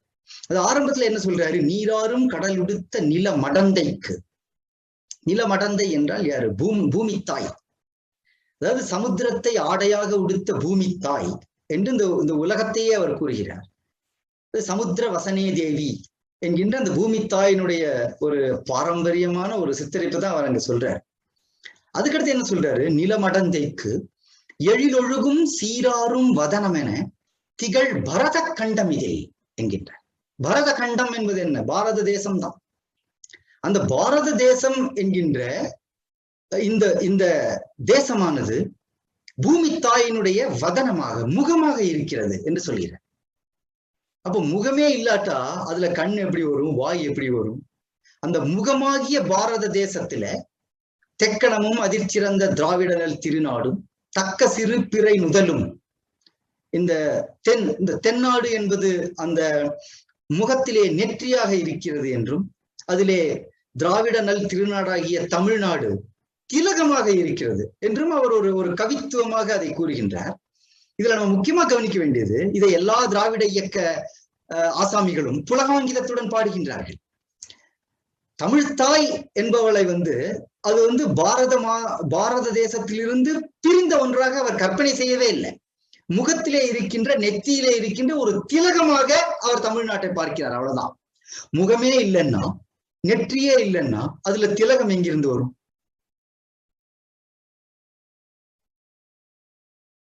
அப்படிப்பட்ட மனோன்மணியம் சுந்தரம் பிள்ளை கூட பிரிவினைவாதத்தை ஒருபோதும் பேசவில்லை. அவர் இந்த அளவுக்கு ஒரு ஆரியத்தார். ஆனால் துரதிர்ஷ்டவசமாக அந்த புள்ளியிலிருந்து மிக மிக மிக மிக நகர்ந்து இன்று ஒரு இந்திய வெறுப்பு மனநிலைக்கு திராவிட இயக்கமும், குறிப்பாக இந்த திமுக என்ற கட்சியும் வந்திருக்கின்றது. நான் சொன்னேன், நாம் நேற்றை பார்ப்பது என்பது இன்றைய கண்ணோட்டங்களினுடைய அடிப்படையிலே தான் என்று. இன்னும் ஒரே ஒரு உதாரணம் கொடுத்து இந்த உரையை நிறைவு செய்யலாம் என்று பார்க்கின்றேன். பொதுவாக இங்கே வந்தேரி என்ற சொல்லை மிக அதிகமாக பயன்படுத்துகிறார். வந்தேரி, அவர் வந்தேரி, இவர் கைவர் போலன் கணவாய் வழியா வந்தாரு. தமிழ்நாட்டுல இந்த நாயக்கர்கள், மராட்டியர்கள் எல்லாரும் வந்தேரிகளாக இருக்கின்றார்கள் என்று வரலாற்றை பற்றிய ஒரு மிக மிக எதிர்மறையான சித்திரத்தை அளிக்கின்றார்கள். மதுரையை மீட்ட சுந்தரபாண்டியன் என்று ஒரு படம் வந்தது 1980களில் என்று நினைக்கிறேன். எம்ஜிஆர் நடித்தது. உண்மையில மதுரையை மீட்டது யார்? மதுரையை மீட்டது சுந்தரபாண்டியன் அல்ல. உண்மையில மதுரையை மீட்டவர் யார் என்றால் குமார கம்பனன், கம்பண்ண உடையார் என்று தமிழிலே சொல்வார். இங்கு 14ஆம் நூற்றாண்டுல தமிழ்நாடு பேரழிவை சந்தித்தது. இன்னும் சொல்ல போனால் வீரபாண்டியன், சுந்தரபாண்டியன் என்கின்ற 2 பாண்டிய இளவரசர்கள் தங்களுக்குள்ளே அடித்துக் கொண்டு, அதில் ஒருவன் மாலிக் காஃபூர் என்கின்ற ஒரு இஸ்லாமிய படையெடுப்பாளனை இங்கு கூட்டி வந்தான், தன்னுடைய உடன் பிறந்த சகோதரனை அழிப்பதற்காகவே. இல்லையா? அதுதான் நம்முடைய வரலாறு. ஒரு விதத்துல அது ஒரு துரோக வரலாறு. மாலிக் காஃபூர் உடைய மாபெரும் படை இங்கே படையெடுத்து ஊர்களை சூறையாடி, பெண்களை மானபங்கம் செய்து, இதெல்லாம் பல வரலாற்று நூல்களில் எழுதப்பட்டிருக்கின்றது. நம்முடைய ஸ்ரீரங்கம் திருக்கோயிலை, சிதம்பரம் கோயிலை அடியோடு தகர்த்தார்கள். மதுரை கோயிலை தகர்த்து அதனை தீக்கிரையாக்கினார்கள். ஏறக்குறைய ஒரு 60-70 வருடம், ஒரு நூற்றாண்டு காலம் என்று கூட சொல்லலாம். மதுரை சுல்தான்கள் என்ற ஒரு அமைப்பிலே இஸ்லாமிய ஆட்சியில் இருந்தது மதுரை. தமிழ்நாட்டினுடைய அனைத்து பிரதேசங்களிலும் குழப்பம் நிலவியது. எந்த கோவிலிலும் பூஜைகள் நடக்கவில்லை. ஏறக்குறைய தமிழ் பண்பாடே இருளுக்குள் அமிழ்ந்து விட்டது போன்ற ஒரு நிலைதான் இருந்தது. அந்த காலகட்டத்தில கர்நாடகத்தில விஜயநகர சாம்ராஜ்யம் மிகப்பெரிய அளவில் எழுந்து வந்தது. அதை நிறுவிய இளவரசர்கள் ஹரிஹரர் புக்கர் என்று. சுவாமி வித்யாரண்யர் என்கின்ற ஒரு மாபெரும் ஞானியினுடைய வழிகாட்டல்ல அந்த சாம்ராஜ்யம் உருவாயிற்று. அதுல அந்த புக்கருடைய மருமகனான குமார கம்பனன் என்பவன் தான். அவனுடைய மனைவி கங்காதேவி. அவளுடைய கனவுல ஒரு சிறுமி வந்து, என்னுடைய கோவில் மிகவும் பாழடைந்த நிலையில இருக்கின்றது, என்னுடைய பூமியில வந்து தெய்வீகம் அழிந்து விட்டது, நீ வந்து அங்கு படையெடுத்து வர வேண்டும், என்னுடைய அந்த தெய்வ பூமியை நீ மீட்க வேண்டும், உனக்கு நான் ஆசி அளிக்கிறேன் அப்படின்னு ஒரு வாளை வந்து கொடுக்கிற மாதிரி ஒரு கனவு அவளுக்கு வருகின்றது. அவள் அதை தன்னுடைய கணவன் கிட்ட சொல்கிறார், கம்பனன் கிட்ட. உடனே அவன் வந்து நாம் மதுரைக்கு செல்ல வேண்டும், வழியில உள்ள இடங்கள் எல்லாவற்றிலும் அங்கிருக்கின்ற அந்த இஸ்லாமிய ஆட்சியை நாம் அகற்ற வேண்டும் என்று ஒரு பெரிய படை எடுத்து கொண்டு வந்து இங்கே அங்கங்கே இருக்கின்ற அந்த சுல்தானிய ஆட்சியை எல்லாம் அகற்றிவிட்டு ஸ்ரீரங்கம், சிதம்பரம், மதுரை ஆகிய புனித தலங்கள் எல்லாவற்றையும் மீட்டு அங்கு மீண்டும் கோவில்களை உருவாக்கி பூஜைகள் நடக்க வழி செய்து இது அத்தனையும் செய்கின்றான். அதாவது கம்பனன் இதை செய்துவிட்டு பிறகு அடுத்தடுத்து வரக்கூடிய விஜயநகர சாம்ராஜ்யத்தை சார்ந்த மன்னர்கள், அதிலிருந்துதான் பிறகு அந்த சாம்ராஜ்யமே ஒரு 300 ஆண்டுகளுக்கு பின்பு அழிந்து போய்விட தஞ்சை நாயக்கர்கள், மதுரை நாயக்கர்கள், செஞ்சி நாயக்கர்கள், பல நாயக்கர் சாம்ராஜ்யங்களாக பிரிந்து ஒட்டுமொத்த தமிழ் பண்பாடே காப்பாற்றப்பட்ட வரலாறு இதுதான். ஆனால் இத்தகைய ஒரு வீர வரலாற்றை ஏதோ வந்தேரிகள் தமிழ்நாட்டுக்குள் வந்து விட்டார்கள் என்பது போன்ற ஒரு முற்றிலும் பொய்யான ஒரு விவரணத்தை கூறி, இன்றைக்கு நீங்கள் ஒவ்வொரு தமிழனும் சொல்லிக் கொள்கிறான், மதுரை மீனாட்சி அம்மன் கோவில் எவ்வளவு அழகா இருக்கு, உலக அதிசயங்கள்ல 8வது அதிசயம் என்று தமிழர்கள் பெருமையுடன் பறைசாற்றிக் கொள்கிறார்கள். அதற்கு வித்திட்டது யார்? விஜயநகர பேரரசு தான் அதற்கு வித்திட்டது. ஏன் என்றால் இந்த தேசம் முழுவதும் ஒரே பண்பாட்டு இழையால், காஷ்மீர் முதல் கன்னியாகுமரி வரை, இமயம் முதல் குமரி வரை அந்த இந்து பண்பாட்டு இழையாலே அது ஒன்றுபடுத்தப்பட்டுள்ளது. அதனாலதான் இங்கே மீனாட்சி அன்னையின் ஆணை கனவுல அங்கு எங்கேயோ கர்நாடகத்துல இருக்கக்கூடிய ஒரு இளவரசிக்கு கிடைக்கின்றது. அதன் மூலம் ஒரு வீரன் வந்து இங்கே இந்த ஒரு மாபெரும் மீட்பை நிகழ்த்துகின்றான். இந்த வரலாறு இந்த கண்ணோட்டத்திலே தமிழர்களுக்கு சொல்லப்பட வேண்டும் என்று நான் நினைக்கின்றேன். அதனால இப்படி சரியான வரலாறு கூறப்பட்டால் தமிழ் அடையாளம், இந்து அடையாளம் இரண்டும் ஒன்றுக்கொன்று எதிரானவை. தமிழ் அடையாளம், இந்திய அடையாளம் இது ஏதோ ஒன்றுக்கொன்று எதிரானவை. இத்தகைய ஒரு திட்டமிட்ட பொய் பிரச்சாரங்கள் அகலும். நம்முடைய தேசத்தினுடைய பண்பாட்டு இணைப்பை இவ்வாறு நாம் தொடர்ந்து வலியுறுத்தி கூறிக்கொண்டே இருப்பதுதான் தமிழ்நாட்டிலே இந்திய தேசியத்தை மிகவும் வலுப்படுத்துவதற்கு உதவியாக இருக்கும் என்று நான் நினைக்கின்றேன். சமீப காலங்களில் டாக்டர் அப்துல் கலாம் நம்முடைய ராமேஸ்வரம் தீவிலே பிறந்து வந்து பாரத ரத்னா என்ற உயரிய விருதை பெற்று இன்று வந்து இந்தியா முழுக்க ஒரு மாபெரும் ஆதர்சமாக அவர் மதிக்கப்படுகிறார். ஒரு தமிழர். எவ்வளவு பெரிய விஷயம்! அவர் அறிவியல், தொழில்நுட்பம், வளர்ச்சி, தன்னிறைவு, ஒட்டுமொத்த நம்முடைய ஒரு இந்திய கனவு என்றால் என்ன என்பதை வந்து ஒரு தமிழர் வந்து ஒரு பெரிய ஆதர்சமாக, ஒரு இன்ஸ்பிரேஷனாக ஒட்டுமொத்த இந்தியாவுக்கும் இருக்கிறார். அதைத் தொடர்ந்து நம்முடைய பிரதமர் நரேந்திர மோடி அவர்கள் அதே கருத்துக்களை அவர் மறுபடியும் பேசிக் கொண்டிருக்கின்றார். தன்னிறைவு, அறிவியல், தொழில்நுட்பம். இந்த உலகம் முழுவதும் இந்த கோவிட் தொற்றால் இவ்வளவு தூரம் துயருற்றுக் கொண்டிருக்கும் பொழுது நாம் கற்பனை கூட செய்திருக்க மாட்டோம் இதற்கான ஒரு தடுப்பூசி வந்து இந்தியாவிலேயே உருவாகும் என்று. ஆனால் அதனை நாம் இன்று நிகழ்த்தி காட்டியிருக்கிறோம். இது எவ்வளவு பெரிய விஷயம் அது.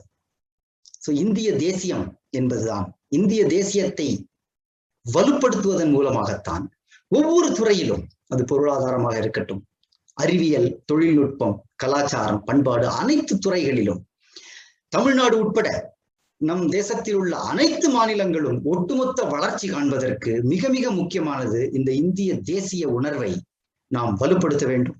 அதை யார் சிதைக்க நினைக்கிறார்களோ, யார் பலவீனப்படுத்த நினைக்கிறார்களோ, அதற்கு எதிராக ஒரு மிகப்பெரிய இயக்கமாக நாம் செயல்பட்டு அதனை முறியடிக்க வேண்டும் என்று கூறி என்னுடைய உரையை முடித்துக் கொள்கின்றேன். நன்றி. சோ இப்போ நீங்க இவ்வளவு தூரம் சொல்றீங்க இல்லையா, இப்போ நம்ம வரலாறு பத்தின விஷயங்கள் இதெல்லாம் வந்து இனிமேலும் அட்லீஸ்ட் ஒரு அந்த நெக்ஸ்ட் 4 years இப்ப இருக்கிற கரண்ட் கவர்மெண்ட்ல பாத்தீங்கன்னா நம்ம புஸ்தகத்துல வரப்போறது இல்லை. அவங்க கான்சென்ட்ரேட் பண்றது வந்து அவங்களோட பார்ட்டி பத்தின விஷயத்த வந்து புக்ல கொடுக்கறது இல்ல, நீங்க சொன்ன மாதிரி ஒன்றிய அரசு அப்படின்றத புக்லயும் கொடுக்கறது அந்த மாதிரி. ஸோ ஆஸ் அன் இண்டிவிஜுவல் ஒவ்வொருத்தரா அவங்க வீட்டுல வளர்ற பசங்களுக்கோ இல்ல இதுக்கோ என்ன மாதிரி ஸ்டெப்ஸ் எடுக்கலாம், எது படிக்கலாம், ஒரு டெய்லி லைஃப்ல இதை எப்படி இம்ப்ளிமெண்ட் பண்ணலாம் சோ தட் அவங்களுக்கும் தெரிய வரும். அதாவது பாடப்புத்தகங்கள் பற்றி நீங்கள் சொன்னது சரி, டேமேஜ் உண்டாகிறது என்று நான் நினைக்கல. இருக்கு, அதுவும் இருக்கு. ஏன்னா அதுல பொதுவா நேர்மறையான விஷயங்கள் சொல்லப்படுவதில்லை அப்படிங்கிறது ஒரு குறையை தவிர பெரிய எதிர்மறை விஷயம் இல்லை. ஆனால் தொடர்ந்து இத்தகைய ஒரு இந்திய எதிர்ப்பு மனநிலையை வந்து அவங்க வந்து அலைவா வச்சிருக்காங்க இல்லையா. அதாவது நான் கொடுத்த உதாரணங்களை போல ஒரு நீட் தேர்வு உதாரணமா இருக்கட்டும், காவிரி பிரச்சனை உதாரணமா இருக்கட்டும், ஒரு சாதாரணமாக நடக்கக்கூடிய விஷயங்கள்ல கூட எல்லாவற்றிலும் ஒரு இந்திய தேசிய எதிர்ப்பு மனநிலையை வந்து அவங்க உருவாக்குறாங்க. இப்ப பாடப்புத்தகத்துல படிச்சது ஒருத்தனுக்கு மறந்து போயிடும். ஆனா அவன் தினந்தோறும் ஒரு தொலைக்காட்சியில பார்க்கக்கூடிய விஷயம், இல்ல ஒரு வாட்ஸ்அப் விவாதங்கள்ல கேட்கக்கூடிய விஷயம், அல்லது அவங்க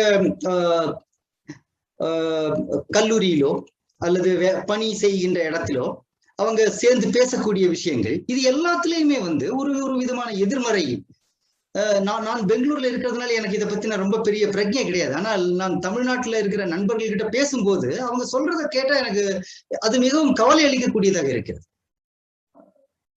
அப்படிதான் நான் நினைக்கிறேன். ஏன்னா இதன் மூலம் வந்து தொடர்ந்து அவர்கள் வந்து கொஞ்சம் கொஞ்சமா அது ஸ்லோ பாய்சன் என்று நாம் சொல்வது போல இந்த பிரிவினைவாத கருத்துக்களை வந்து அப்படியே உள்ள அப்படியே லேசா அப்படி கொஞ்சம் கொஞ்சமா செலுத்தி கொண்டே இருக்கிறார்கள். இதுதான் வந்து கவலைக்குரியது. இதை நாம் தொடர்ந்து முறியடித்துக் கொண்டே இருக்க வேண்டும், வேற வழியே இல்லை. எந்த மாதிரி ஒரு சரி டெய்லி லைஃப்ல இவ்வளவு எதிர்கொள்றோம் இல்லையா, சோ அது என்ன மாதிரி எப்படி பண்றது இருக்கலாம். பொதுவா ஒருத்தருக்கு வந்து ஒரு நம்முடைய பண்பாட்டு மேல, நம்முடைய தேசத்து மேல ஒரு பற்று என்று இருக்கு இல்லையா, அடிப்படையா இருக்காது. அது வந்து அது இயல்பாவே அந்த உணர்வு ஸ்ட்ராங்கா இருந்ததுன்னா அவர்கள் நினைப்பார்களா இதெல்லாம் தப்பு அப்படின்னுட்டு. இப்போ உதாரணமா ஒருத்தர் சொல்றான், நம்ம வந்து இந்த மாதிரி ஒலிம்பிக் வீரர்கள் எல்லாம் வந்து நம்ம பாராட்டக்கூடாது அப்படின்னு சொன்னா, இவங்கிட்ட உண்மையில ஒரு எல்லா இளைஞர்கள்கிட்டையும் ஒரு விதமான தேசபக்தி உணர்வு இருக்கு. அப்படிலாம் கிடையாதுட்டா, அவன் எவ்வளவு கஷ்டப்பட்டு வாழ்க்கையில முன்னேறி இருக்கான் நம்ம நாட்டினுடைய, அது அவனே சொல்லுவான் இல்லையா. சோ அதை வந்து நம்ம வந்து ஸ்ட்ரென்தன் பண்ணிட்டு இருக்கணும், அவ்வளவுதான். நம்ம ஒருத்தர் குடும்பத்துல பேசும் பொழுது, உதாரணமாக நீங்க கேட்டதுனால சொல்றேன், அமர் சித்திர கதா ஒரு நல்ல உதாரணம் இல்லையா. அதுல வந்து நீங்க வரலாற்று பாடப்புத்தகத்துல படிப்பதை விட அதுல வந்து ரொம்ப அழகா நம்முடைய இதிகாசங்கள், புராணங்கள், வீரர்களுடைய வரலாறுகள், சுதந்திர போராட்டம், அது எல்லாவற்றையும் வந்து காமிக்ஸ் மூலமா படிக்கும்போது இந்த இந்தியாங்கிற ஒரு நாட்டினுடைய பிரம்மாண்டம் என்ன, இது வந்து சும்மா இவங்க பேசுற ஏதோ ஒரு விஷயம் கிடையாது. ஏதோ தமிழ்நாட்டுல ஒரு ஊர்ல உட்காந்துட்டு சும்மா கோஷம் போடுறது அந்த மாதிரி ஒரு விஷயம் கிடையாது. ரொம்ப பெரிய விஷயம் இது. அதனுடைய ஒரு கிராண்டியூர், அதனுடைய உன்னதம் என்ன அப்படிங்கிறத பத்தி தெரிஞ்சிச்சுன்னா அவன் வந்து பலியாக மாட்டார்கள் இந்த மாதிரி போய் பிரச்சாரத்துக்கு இல்லையா. அதைத்தான் வந்து நம்ம உருவாக்க வேண்டும். சார் வணக்கம் சார், என்னுடைய பெயர் சுப்பிரமணியன், நான் வந்து சென்னையில இருந்து பேசுறேன். ரொம்ப மகிழ்ச்சி. இதுக்கு உங்களுடைய ஃபேஸ்புக் போஸ்ட் நிறைய படிச்சிருக்கேன். கிட்டத்தட்ட ஒரு 3-4 ஆண்டுகளா ஃபாலோ பண்றேன். கண்டிப்பா உங்களுடைய ஒரு போஸ்ட் படிக்கிறப்ப எனக்கு வந்து ஒரு நல்ல ஒரு உணர்ச்சி வரும். நான் என்ன சொல்றேன்னா ஒரு தேசிய உணர்ச்சி நல்லா இருக்கும். அதே மாதிரி ஆன்மீக போஸ்ட் ரொம்ப நல்லா இருக்கும். So I stop with that. Coming to the discussion, definitely sir நீங்க சொன்ன மாதிரி வந்து தமிழ்நாட்டில் நான் இப்போ வந்து ஒரு மேனுஃபேக்சரிங் செக்டர் ஒர்க் பண்ணிட்டு இருக்கேன் இண்டஸ்ட்ரி. ஸோ நான் நிறைய சுற்றி பார்க்கறது என்ன அப்படின்னா, ஒரு intellectual people have become intellectually hollow, especially தமிழ்நாடுல. என்னன்னா இப்ப ஃபார் எக்ஸாம்பிள் நான் வந்து ஒரு சில நண்பர்கள் வந்து சில போஸ்ட் ஷேர் பண்ணுவாங்க. ஃபார் எக்ஸாம்பிள் ஆன்டி ஃபார்மர் இந்த பில்லு அல்லது ஆன்டி நீட், ஆன்டி சிஏஏ நிறைய போஸ்ட் ஷேர் பண்ணுவாங்க. அப்ப நான் உங்களுக்கு ஒரே கேள்வி கேட்பேன், ஒரு 4 கேள்வி கேட்டு அனுப்பி உங்களுக்கு இந்த மாதிரி இந்த 4 கேள்வி நீங்க பதில் சொல்லுங்க, அல்லது இதை பத்தி உங்களுக்கு என்ன தெரியும் நான் பண்றேன், இதை பத்தி உங்களுக்கு வந்து ஒரு நான் 10 ஆர்டிகல் அனுப்பிச்சு அனுப்பிச்சேன். நான் ஒரு 2-3 நண்பர்களுக்கு ஒரு வாரம் டைம் கொடுத்தேன். ஒரு வாரம் கழிச்சு திரும்ப கால் பண்ணேன். நான் உங்களுக்கு வந்து அந்த ஃபார்மர் ப்ரொடக்ஷன் பத்தி நீங்க வந்து சில ஆர்டிகல் போட்டிருந்தீங்க, நான் வந்து உங்களுக்கு ஒரு 4 ஆர்டிகல் அனுப்பிச்சிருந்தேன், அது படிச்சீங்களா அப்படின்னு கேட்டேன். என்ன சார் இவ்வளவு பெரிய ஆர்டிகல் அனுப்புறீங்க, அதில் எப்படி நான் படிச்சு புரிஞ்சுக்கிறது? அப்ப நான் கேட்டேன், சரி அப்ப நீங்க எப்படி முடிவுக்கு வந்தீங்க அப்படின்னு. இல்ல அது நான் மேமேல பார்த்தேன், அது நான் வந்து FM ரேடியோல கேட்டேன். சோ மக்கள் வந்து இப்ப ஒரு விஷயத்த ரொம்ப வந்து அதாவது வந்து இந்த நுனிப்புல் மேயற மாதிரி, நுனிப்புல் கூட சொல்ல மாட்டேன், அதுக்கும் மேலதான் வந்து மக்கள் வந்து அண்டர்ஸ்டாண்ட் பண்ணிக்கிறாங்க. அதே மாதிரி இப்ப இது மாதிரி ஒரு போக்குல வந்து மக்களுடைய இந்த இன்டெலெக்சுவல் கேப்பபிலிட்டி குறைஞ்சிட்டே போகுது. ஸோ இதை இம்ப்ரூவ் பண்றதுக்கு ஈவன் ஒரு TN political parties, I don't want name it here, எனக்கு நேம் பண்ணலாமான்னு தெரியல, அவங்களும் பெரிய முயற்சி எடுக்கிற மாதிரி தெரியல. ஸோ எப்படி நம்ம வந்து கம் அவுட், ஏன்னா ஒரு வாண்டடாவே வந்து ஒரு திராவிடியன் பார்ட்டிஸ் வந்து 30-40 இயர்ஸா வந்து they have systematically brainwashed the people and ஒரு மாதிரி வந்து they have brought into a negative ஒரு சர்க்கிள்ல கொண்டு வந்துட்டாங்க. how we are going to come out, நம்ம என்ன முயற்சிகள் பண்ணலாம்? அதை நான் சொல்லிட்டே இருந்தேனே, அதாவது தொடர்ந்து நாம் வந்து இதை செய்து கொண்டே இருக்கணும், வேற வழியே கிடையாது. ஏன்னா ஒவ்வொரு எதிர்மறை பிரச்சாரம் வரும்பொழுதும் அதை நாம் எதிர்கொண்டாக வேண்டும். உண்மை என்ன என்பதை மக்களுக்கு, அதாவது பொதுவா பொதுமக்களை வந்து ரொம்ப ஒரு பெரிய அறிவு ஜீவிகளாகவோ சிந்தனையாளர்களாகவோ ஆக்க முடியாது இல்லையா?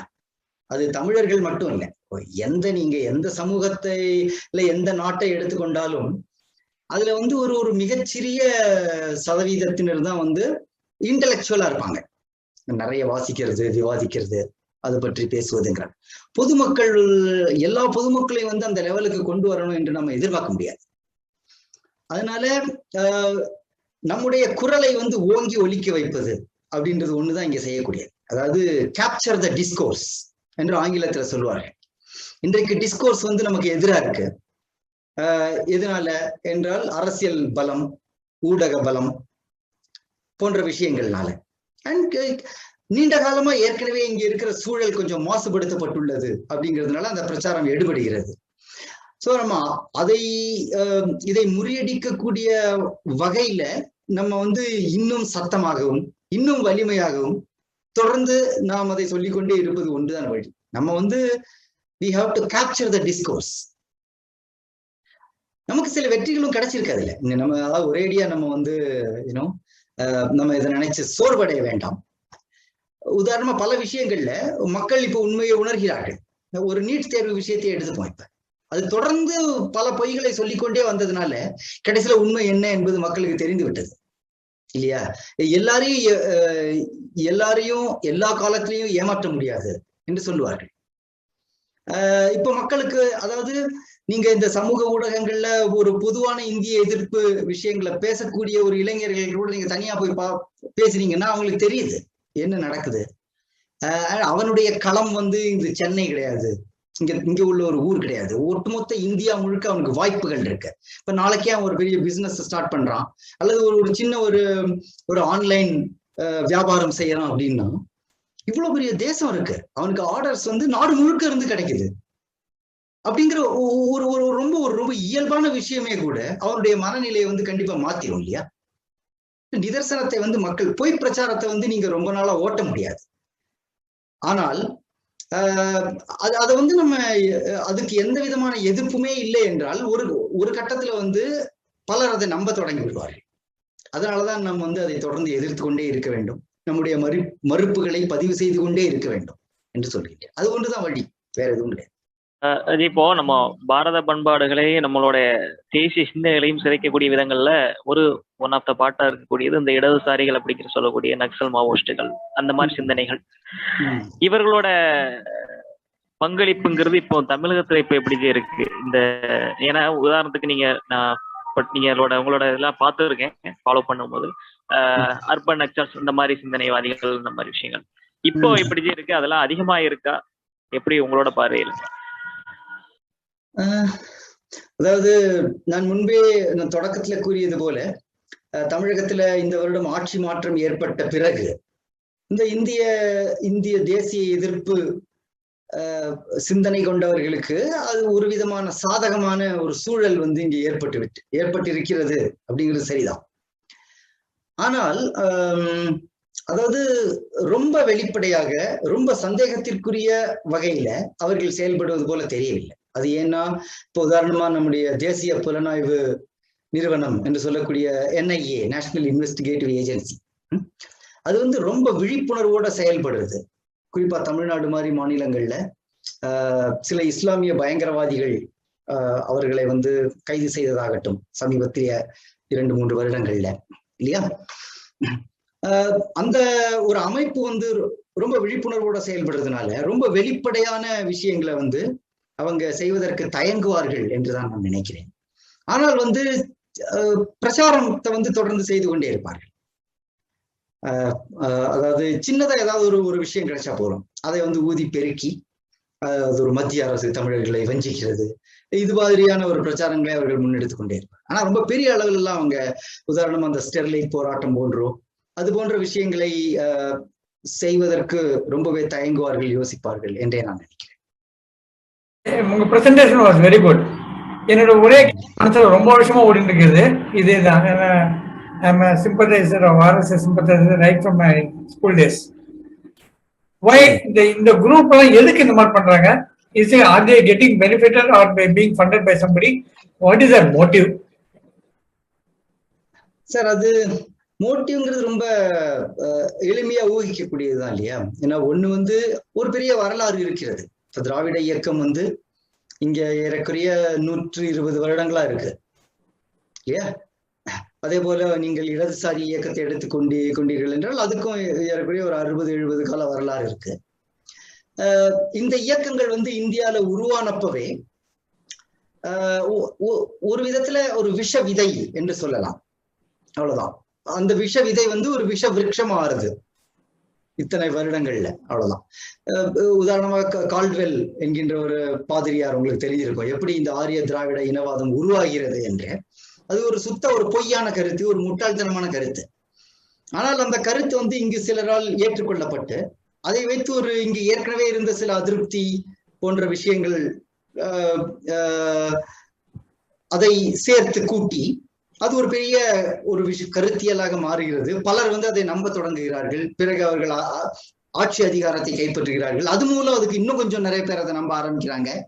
இவ்வளவு பெரிய ஒரு வரலாறு இருக்கிறதுனால பிறகு யாரெல்லாம் திராவிட இயக்க ஆதரவாளர்களோ அவர்களுக்கு பதவிகள், அவர் எல்லா விதமான விஷயங்களும் கிடைக்கிறது இல்லையா? இப்ப அதுதான் உங்களுக்கு வந்து சாதகம். ஏன் செய்கிறார்கள் என்றால், ஏன்னா நீங்க அதிகாரத்தை நீங்க பிடிச்சிட்டீங்க அப்படின்னா, அதிகாரம் என்பது ஒரு பெரிய விஷயம் இல்லையா? அரசியல் அதிகாரம் என்பது அரசியல். இப்ப எதனால இது வந்து ரொம்ப பெரிய விஷயமா ஒரு சிவில் வார் என்பது போல வெடிக்காமல் இருக்கிறது என்றால், இந்திய தேசிய அமைப்புல அந்த ஒரு வலிமை இருக்கிறது. இப்ப காஷ்மீர்ல நடந்த மாதிரி தமிழ்நாட்டில் நடக்கல. ஏனென்றால் இங்கு இன்னும் தேசிய சிந்தனை மிகப்பெரிய அளவுல இருக்கின்றது. அந்த ஒரு விஷ வித்துக்கள் வந்து ரொம்ப பெரிய அளவுல போகல. ஆனா நான் முன்பே சொன்னது போல அது ஒரு ஸ்லோ பாய்சன் போல அது வந்து இருந்து கொண்டே இருக்கின்றது. அதனால அதை எதிர்த்து நான் போராடி கொண்டே இருக்க வேண்டி இருக்கின்றது, அவ்வளவுதான். வணக்கம் சார், நான் பிரசன், நான் சென்னையில இருந்து பேசுறேன். நீங்க இப்ப பேசினதெல்லாம் ரொம்ப நல்லா இருந்தது. நம்மளுக்கு இது ரொம்ப தெரிஞ்ச ஒரு விஷயம்தான். தமிழ்நாட்டுல தேசியம்ன்றது ஒரு செல்லாத ஒரு விஷயமாவே இருக்கு, அட்லீஸ்ட் இந்த ரீசன்ட் பாஸ்ட். தமிழ் இங்க வந்து தமிழர்களை நான் தமிழ் அப்படின்னு தனியா அடையாளப்படுத்திக்கிறதுல இவங்களுக்கு ஒரு பெருமை இருக்கு. அதை நம்ம தவிர்க்க முடியாது. That is also true to a certain extent. ஆனா திராவிட நாடுன்னு சொல்லும் போது இட் இன்க்ளூட்ஸ் கேரளா, கர்நாடகா, ஆந்திரா எல்லாமே சேர்ந்துதான். ஆனா இங்க அந்த ஒரு பரந்த மனப்பான்மை கூட இல்ல. அதுலயும் அவங்க மலையாளி, இவங்க கன்னடர்கள், இவங்க தெலுங்கர்கள் அப்படின்னுட்டு திராவிடம்னு சொன்னாலும் இவங்க பேசுறது வெறும் தமிழை மட்டும்தான். சோ சக இந்தியன்னு ஒத்துக்க மாட்டேங்கிறாங்க. ஆனா ஸ்ரீலங்கன் தமிழ்ஸ வந்து ரொம்ப இதுவா அவங்க தமிழ் நம்ம பிரதர்ஸ் அப்படின்ற மாதிரி பாக்குறாங்க. இது ஒரு போக்கு. இந்த ஸ்ரீலங்கன் தமிழ் ஆதரிக்கிறது எந்த விதத்துல ஆதரிக்கிறாங்க, அவங்களுக்கு அதுக்காக என்ன பண்றாங்க, அது ஒரு போக்கு. அதுக்கப்புறமா தமிழ் வளர்க்குறோம்னு சொன்னா கூடவும் எங்கேயுமே ப்ராப்பரான தமிழ் கிடையாது. உச்சரிப்புல இருந்து ஒரு நல்ல புஸ்தகத்துல இருந்து குழந்தைங்களுக்கான புஸ்தகத்துல இருந்து எங்கேயும் ஒரு நல்ல தமிழ் கிடையாது. என்ன அப்படின்னா இப்படி குறுகிய ஒரு மனப்பான்மையில போயிட்டு இருக்கிறதோட ஆப்ஜெக்டிவ் என்ன? இந்த மாதிரி தனியா தமிழ்நாடு, நாங்க இந்தியர்கள் இல்ல அப்படின்னு சொல்றதோட ஆப்ஜெக்டிவ் என்ன? இல்ல முன்பே சொன்னதுதான். அதாவது அது ஒரு விதத்துல பார்த்தா அது ஒரு போலி பாவனை இல்லையா? இல்ல உண்மையில சொல்ல போனா அந்த போலி பாவனைக்கு ஏதோ ஒரு வித்து இருக்கணும் இல்லையா? நம்ம வந்து அந்த வரலாறு நான் முன்பே சொன்னது போல அதான் இங்க திராவிட இயக்கத்தினுடைய ஒரு வரலாறு இருக்கு. நீங்கள் அதாவது திராவிட நாடு என்று கூறிய போது இந்த 4 மாநிலங்களையும் உள்ளடக்கி அது ஒரு பெரிய பிரிவினைவாதத்தை வளர்க்க வேண்டும் என்று அவர்கள் விரும்பினார்கள், அவ்வளவுதான். ஆனா வந்து தமிழ்நாட்டை தவிர மற்ற 3 மாநிலங்களையும் இது எடுபடவில்லை இல்லையா? எங்கேயுமே எடுபடவில்லை. கேரளத்திலேயும் சரி, ஆந்திராவிலும் சரி, கர்நாடகாவிலும் சரி, இது எடுபடவே இல்லை. தமிழ்நாட்டுல மட்டும்தான் இது காரணம் என்ன அப்போ? அதனால இப்பொழுது வந்து இந்த திராவிட நாடுங்கிற சொல்லாட்சியை வந்து அவர்கள் பயன்படுத்துவதில்லை பெரிய அளவுல. ஆனால் ஒரு நம்ம 2 விஷயங்களை இதுல ஒரு விஷயத்தை மையமாக கவனிக்கணும். தமிழ் பெருமிதம் என்பது வேறு, தமிழ் பிரிவினைவாதம் என்பது வேறு. தமிழ் பெருமிதம் என்பது வந்து நாம் அனைவருமே இப்ப நானும் ரொம்ப பெருமையோட சொல்லுவேன், நான் ஒரு தமிழன் என்று. நான் இங்கு இந்த உரையிலேயே நான் பல இடங்களிலே சொல்லி வந்தேன் எப்படி வந்து தமிழர்கள் தேச சுதந்திரத்திற்காக முன்னணியிலே நின்றார்கள் சுதந்திர போராட்டத்துக்கு இருக்கலாம். அதனால தமிழர் என்கின்ற வகையில பெருமைப்படுவதிலோ தமிழ் மொழியை பற்றி பெருமிதம் கொள்வதிலோ அது ரொம்ப அவசியமானது. ஆனால் இங்க நடப்பது வந்து அது கிடையாது. நீங்க சொன்ன அதனுடைய ஆப்ஜெக்டிவ் என்ன என்று கேட்டீர்கள். நோக்கம் என்ன? நோக்கம் என்ன? 2 இருக்கு. ஒன்று குறுகிய கால நோக்கம், ஒன்று நீண்ட கால நோக்கம். குறுகிய கால நோக்கம் என்ன என்றால் அரசியல் அதிகாரம். ஏனென்றால் இங்கு வந்து அவர்கள் ஒரு அரசியல் சூழலை உருவாக்கி விட்டார்கள். அதாவது திருப்பி இது போன்ற ஒரு மெலிதான பிரிவினைவாதத்தை பேசிக்கொண்டே இருந்தால்தான் அது வந்து ஒரு இங்கு எடுபடக்கூடிய அரசியல் இல்லையா? அவங்க ரொம்ப வெளிப்படையா சொல்றாங்க. ஏன்னா காங்கிரஸ் என்கின்ற ஒரு மிகப்பெரிய கட்சியே இங்கு 1960கள் தொடங்கி ஓரங்கட்டு விடப்பட்டது இல்லையா? அதற்கு முன்பு இங்கு காங்கிரஸ் மிகப்பெரிய செல்வாக்கோட இருந்தது. அப்படிப்பட்ட காங்கிரஸ் கட்சி வந்து வெற்றிகரமாக ஓரங்கட்டப்பட்டது. அப்ப ஓரங்கட்டப்பட்ட காங்கிரஸ் கட்சி ஒரு 50 வருடம் கழித்து கூட எழுந்திருக்கல இன்னும். ஏனென்றால் ஒரு குறிப்பிட்ட மாநிலத்துல ஒரு குறிப்பிட்ட வகையான ஒரு அரசியலை அவர்கள் கொண்டு வந்து எல்லாரும் அதை பத்தியே பேசும்போது அது மாதிரியே சிந்திக்கும் பொழுது, அதாவது இது ஒரு பயங்கரமான பிரிவினைவாதம் கிடையாது.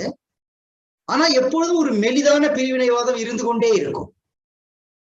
அது போன்ற ஒரு அதை பேசினாதான் இங்க அரசியல் எடுபடும் என்பது போன்ற ஒரு நிலைமையை அவர்கள் உருவாக்கிவிட்டு, இது குறுகிய கால நோக்கம்.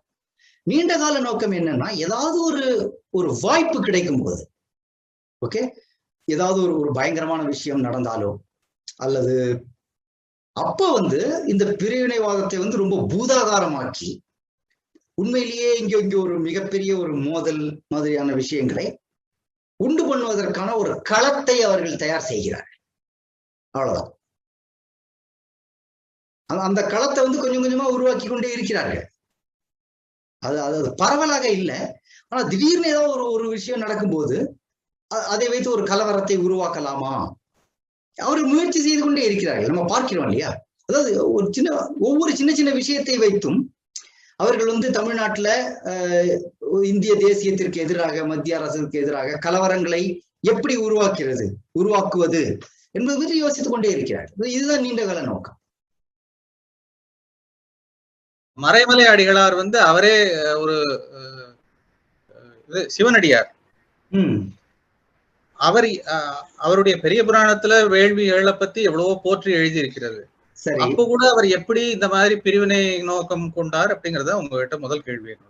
மத்ததுக்கு நேரம் இருந்தா கேட்கலாம். இல்ல, அதாவது நான் சொன்னேன் இல்லையா, இது வந்து நம்ம இதை பற்றி தனியாக பேச வேண்டும். எப்படி இப்போ நான் மனோன்மணியம் சுந்தரனாரை பற்றி சொன்னேன் இல்லையா, அவரை நம்ம சேர்த்தே பேசலாம். அவர் வந்து தன்னை ஒரு வேதாந்தி என்று கூறிக்கொண்டவர். யாரு? சுந்தரனார். அவர் ஒரு பெரிய சம்ஸ்கிருத அறிஞரும் கூட. மனோன்மணியம் என்று அவர் எழுதிய அந்த காவியமே வந்து ஒரு சம்ஸ்கிருத நூலை தழுவி எழுதப்பட்டதுதான். அவர் திருவனந்தபுரத்துல தமிழ் பேராசிரியராக இருந்தார். அவர் சுந்தர சுவாமிகள் என்கின்ற ஒரு வேதாந்த ஞானியுடைய சீடர் அவர். நான் அதே போல மறைமலை அடிகள் சைவ சித்தாந்தத்துல ஒரு பெரிய அறிஞராக இருந்தார் அந்த காலகட்டத்துல. நீங்கள் அந்த குறிப்பிட்ட வரலாற்று காலகட்டத்தினுடைய சூழலை எடுத்துக்கொண்டால் இங்கு வந்து அவர்களிடையே ஒரு விதமான அதிருப்தி இருந்தது. நான் ரொம்ப சுருக்கமா சொல்றேன், இது பற்றி நிறைய எழுதப்பட்டுள்ளது. இங்க வந்து பிராமணர்கள் பிரிட்டிஷ் ஆட்சியில ஒரு பெரிய பதவிகள்ல தங்களுடைய ஆங்கில கல்வி பெற்று வழக்கறிஞர்களாகவும் அரசு அதிகாரிகளாகவும் ஒரு பெரிய பதவிகள்ல இருந்த பொழுது மற்ற ஜாதியார்களிலேயே அது குறித்த ஒரு பெரிய ஒரு அசூயை, ஒரு விதமான பிராமண எதிர்ப்பு மனநிலை உருவாயிற்று. அதை அவங்க ரொம்ப வெளிப்படையா சொல்ல முடியாது. அதாவது ஒரு அந்த அதிருப்தியை கட்டமைப்பதற்கு அவர்களுக்கு ஏதாவது ஒரு களம் தேவைப்பட்டது. சரியா அதே நேரத்துல இங்க கால்டுவெல் வந்து ஆரியர்கள் வேறு, திராவிடர்கள் வேறு, இவர்கள்லாம் கருப்பாக இருந்தார்கள், அவர் வெள்ளையாக இருந்தார்கள், அவர் வெளியில் இருந்து வந்தார்கள், இது போன்ற ஒரு முற்றிலும் கற்பனையான ஒரு விஷயத்தை அவர் ரேசிஸ்ட் தியரி அதை அவர் கொண்டு வராரு. இதை இவங்க ஏற்கனவே இருக்கக்கூடிய இந்த அதிருப்தியாளர்கள் கவனிக்கும் போது இது இரண்டையும் ஒன்றாக்கி இங்கிருக்கின்ற பிராமணர்கள் வந்து ஆரியர்கள், வந்தேரிகள், அவர்கள் வந்து திராவிடர்களை வந்து அடிமைப்படுத்துகிறார்கள். இது போன்ற, அதாவது இது ரொம்ப ஒரு பெரிய அறிவுபூர்வமான விஷயம் மாதிரி தோன்றுவதால நன்றாக படித்தவர்கள் கூட அதை அவர் உண்மையிலேயே நம்பினார்களா? எனக்கு இன்றும் அந்த சந்தேகம் உண்டு. அல்லது இதை வைத்து நாம் ஒரு பிராமண எதிர்ப்பு அலையை உருவாக்கலாம் என்பதற்காக அதை அவர்கள் கையில் எடுத்தார்களா? ஏனென்றால் நல்ல மேதாவிகள் அவர்கள் வந்து இப்படி ஒரு அற்பத்தனமான ஒரு கதையை நம்பி இருப்பார்களா என்ற சந்தேகம் கூட எனக்கு இருக்கிறது. இது வந்து ஒரு நடைமுறையில அவர்கள் மனதில் இருந்த அதிருப்தியை வைத்து ஒரு அரசியல் செய்வதற்கு உதவும் என்கிற காரணத்தினால அதை எடுத்து பின்னாடி அதையே ஒரு பொய்யை பேச ஆரம்பிச்சு அது பரவ ஆரம்பிச்சு அதன் மூலம் அதிகாரம் அது வர ஆரம்பிக்கும் போது ஒரு கட்டத்துல அவர்களே அதை நம்ப தொடங்கி இப்படித்தான் நடக்கிறது இல்லையா? அதுக்கு மேல ஒண்ணும் சொல்றதுக்கு எனக்கு வந்து ஆக்சுவலா 3 விஷயம் சொல்லலாம் பார்த்தேன். ஸோ சுருக்கமா வச்சுக்கிறேன். இந்த ஃபர்ஸ்ட் வந்து ஒரு கமெண்ட், அந்த சீதாதும் மதனம் என திகழ்பத கண்டமிதில். ஸோ அதில் பார்த்தோம்னா இந்த வதனம் அப்புறமா இந்த கண்டம் இது எல்லாமே சம்ஸ்கிருத வார்த்தைகளாக தான் இருக்கு. சரிதான். ஸோ ஓகே, அது ஒரு விஷயம். அப்புறம் பார்த்தீங்கன்னா நீங்க வந்து என்னன்னு சொன்னீங்க, இந்த மாதிரி வந்து மற்ற ஸ்டேட்ஸ்லேருந்து வந்து இங்கே வராங்க, நம்மளுக்கு வந்து எக்கனாமிக் பெனிஃபிட்ஸ்லாம் இருக்கு அப்படின்னு சொல்லிட்டு I'm just trying to play the devil's advocate. இது கொஞ்சம் அப்போ இந்த கேள்வி வருது இல்லையா? ஆனால் அவங்க வரவங்க வந்து அவங்க வந்து அவங்களுடைய பெனிஃபிட்காக தான் வராங்க. இட்ஸ் நாட் ஒரு கம்ப்ளீட்லி அல்ட்ரூரிஸ்டிக் பர்பஸ்க்காக வருது கிடையாது, எக்ஸ்க்ளூசிவ்லி அல்ட்ரூரிஸ்டிக்காக வருது கிடையாது. கண்டிப்பா அப்படி சொல்லவும் இல்லையே. அதாவது யாருமே இங்க வந்து ஒரு பெரிய சமூக சேவைக்காக வர்றதில்லை இல்லையா? நான் என்ன சொல்ல வரேன்னா, அதாவது பொருளாதாரம் என்பதே வந்து இப்படி ஒரு கோஆபரேஷன்ல தான் வளருது இல்லையா? இப்ப இந்தியாங்கிறது வந்து அட்லீஸ்ட் இந்தியால பல மாநிலங்கள் இருக்கு. நான் இன்னொரு உதாரணம் கொடுக்குறேன். யூரோப்பியன் யூனியன் எடுத்துக்கோங்க, பல நாடுகள் இருக்கு. இங்கேயாவது நம்ம வந்து பல நூற்றாண்டுகளாக ஏறக்குறைய ஒரு ஜியோகிராபியாக இருந்த அந்த பாரத வருஷம்ங்கிற அமைப்பை பற்றி நம்ம பேசுறோம். ஆனால் யூரோப்பியன் யூனியன் அப்படிங்கிறது ஏன் உருவாக்குறாங்க? ஏனென்றால் இவ்வளவு சின்ன நாடுகள் இருக்கு. எல்லா நாட்டிலையும் எல்லா விதமான பொருளாதார விஷயங்களும் கிடையாது. ஒரு நாட்டுல ஒரு விஷயம் இருக்கும் இன்னும். ஆனால் இந்த எல்லா நாடுகளும் வந்து ஒரு காமன் பர்பஸ்க்காக ஒண்ணு சேர்ந்தா அதன் மூலம் வந்து அதுல ஒரு பெரிய அல்ட்ருயிஸ்டிக் பர்பஸ் ஒன்றும் கிடையாது. எல்லாரும் அவன் நல்லா இருக்கணும்னு பாக்குறான், அதற்காக அவர்கள் ஒன்று சேர்கிறார்கள் இல்லையா? ஆனால் அதனால கிடைக்கக்கூடிய அந்த ஒரு பவர் இருக்குல்ல, அது வந்து ரொம்ப மிகப்பெரியது. ஆனா இந்தியா விஷயத்துல இது இன்னுமே சிறப்பாக இருக்கு. அதைத்தான் நான் சொல்ல வரேன். அதாவது அவர்கள் வந்து செயற்கையாக ஒன்றை கட்டி எழுப்பி இருக்கிறார்கள். 2ஆம் உலக போர்ல வந்து இந்த நாடுகள்லாம் ஒன்றை ஒன்று பயங்கரமா கொடூரமாக தாக்கி கொண்ட நாடுகள், பிரான்ஸ், ஜெர்மனி, இங்கிலாந்து, இந்த நாடுகள் மற்றும் பல நாடுகள் இல்லையா? எவ்வளவு பெரிய கடுமையாக போரிட்டு ஒன்றை ஒன்று குதறி கொண்ட நாடுகள். அவர்கள் ஒண்ணு சேர்ந்து ஒரு யூரோப்பியன் யூனியனை உருவாக்குறாங்க. அங்க யாருமே வந்து 2000 வருஷத்துக்கு முந்தி நீ வேற நான் வேற இப்படி எல்லாம் யாராவது பேசுகிறார்கள்? யாருமே பேசுறது கிடையாது. ஆனா இந்த நாட்டுல நாம் ஆயிரக்கணக்கான ஆண்டுகளாக ஒரே கடவுளை வணங்கி கொண்டு ஒரே விதமான பண்பாட்டை வைத்திருக்கிறோம். இன்னும் சொல்ல போனா அவங்க அளவுக்கு நம்ம வேறுபட்டவர்கள் கூட கிடையாது இல்லையா? சிவபெருமானையும் விஷ்ணுவையும் சக்தியையும் தேசம் முழுக்க நாம் வணங்குகின்றோம். ஒரே நம்முடைய பல விஷயங்கள் ஒரே மாதிரியா இருக்கு. ஆனால் இப்படிப்பட்ட இந்த நாட்டில வந்து நீயும் நானும் வந்து நம்ம ஆயிரக்கணக்கான வருஷங்களா சண்டை போட்டுட்டு இருக்கோம் என்கிற ஒரு கருத்தியலை உருவாக்குகிறார்கள் இல்லையா? அதனுடைய ஒரு அப்சர்டிட்டி, அதைத்தான் நான் சுட்டி காட்டுகிறேன். That brings us to the second question. என்னன்னாக்க தென் இந்த கேள்வி பார்த்தீங்கன்னா இப்போ ஏன் தமிழ்நாட்டுக்கு வரணும்? why not some other place? நம்ம as far as I know தமிழ்நாட்டில் வந்து ஜிடிபி ஜாஸ்தியாக இருக்குது அப்படின்னு நான் பார்த்துருக்கேன். ஸோ இந்த கேள்வி வந்து நிறைய பேர் இந்த மாதிரி வந்து சொல்கிறாங்க. அப்போ ஏதோ ஒரு விஷயம் வந்து வித்தியாசமாக இருக்கு இல்லையா அப்படின்னு. ஸோ இதை பற்றி கமெண்ட். இல்லை, தமிழ்நாடு மட்டும் இல்லை, இப்போ கர்நாடகா இங்க வந்து ஏராளமான தமிழர்கள் இருக்கிறார்கள் இல்லையா? நீங்க தமிழ்நாட்டுல எந்த ஊருக்கு போனாலும் நான் பையன் பெங்களூர்ல வேலை செய்யறான் அப்படின்னு நிறைய பேர் சொல்லுவாங்க. அதே போல தில்லி ஒரு உதாரணம் எடுத்துக்கோங்க, மும்பை, அந்த சிற்சில மாநிலங்கள்ல சில குறிப்பிட்ட தொழில்கள், உதாரணமா இப்ப பெட்ரோலியம் சம்பந்தப்பட்ட தொழில்நுட்பத்தை ஒருத்தர் படிக்கிறான் அப்படின்னா தமிழ்நாட்டுல சேர்ந்தவனா இருந்தா கூட அவனுக்கு மிகப்பெரிய வாய்ப்புகள் குஜராத்ல தான் இருக்கு. ஏன்னா இந்தியாவினுடைய மாபெரும் ரிஃபைனரிஸ் எல்லாம் அங்கதானே இருக்கு. தகவல் தொழில்நுட்பத்துல மிக சிறப்பான பணிகள், வாய்ப்புகள் எங்க இருக்கு? பெங்களூர்ல இருக்கு. அதே போல தமிழ்நாட்டுல உதாரணமா இந்த வாகன உற்பத்தி, ஆட்டோமொபைல் இண்டஸ்ட்ரி, அது பெரிய அளவில் இருக்கு. அதனால அதை தேடி சிலர் அங்கு வருகிறார்கள், அவ்வளவுதான்.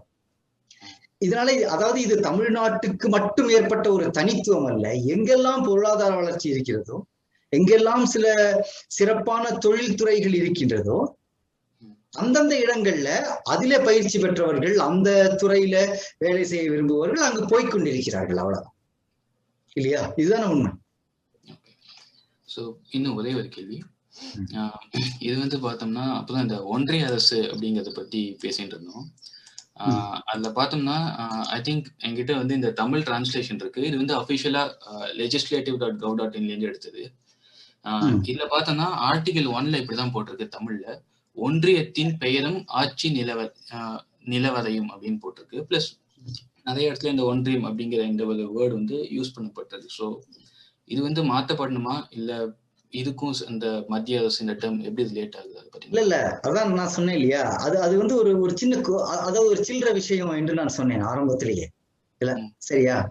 உண்மையில எந்த சொல்ல வேணா பயன்படுத்தலாம். ஓகே, அதாவது இதுல இந்த ஆலிஸ் இன் ஒண்டர்லேண்ட்ல தொல்காப்பியத்தை எடுத்துக்கும். என்னத்துக்கு ஆலிஸ்ல போய் எல்லா சொல்லும் பொருள் குறித்தனவே அப்படி என்று தொல்காப்பிய சூத்திரம் சொல்கிறது. ஒரு சொல்லை நீங்கள் பயன்படுத்தும் பொழுது அந்த சொல்லினால் நீங்கள் என்ன சொல்ல விரும்புகிறீர்கள் அப்படிங்கிறது ரொம்ப முக்கியம். உடம்பு எப்படி இருக்கு அப்படின்னு ஒருத்தங்கிட்ட நீங்க கேட்டீங்கன்னா உண்மையில அவருடைய உடல்நிலையை பத்தி நீங்கள் விசாரிக்கிறீர்கள் அர்த்தம். உடம்பு எப்படி இருக்கு அப்படின்னு கேட்டீங்கன்னா என்ன அர்த்தம்?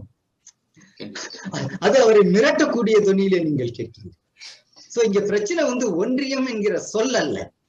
நீங்க ஒன்றியம்னு சொல்லுங்க, மத்திய, நான் கூற வருவது என்னவென்றால், இத்தகைய ஒரு குறியீட்டு செயல்பாடுகள் மூலமாக ஒரு பூடகமான, அதாவது ஒரு சட்டிலான ஒரு பிரிவினைவாதத்தை விதைக்கிறார்கள் அப்படிங்கிறது தான். அதுதான் அங்க முக்கியம். ஆனா இதை நம்ம பேசும்போது என்ன ஆகுது, இந்த விவாதம் வந்து கீழே வந்து ஒன்றியம் இப்படிதான், இங்க இப்படித்தானே இருக்கு, அங்க அப்படித்தானே, அது அப்படி திசை திருப்பப்படுகிறது.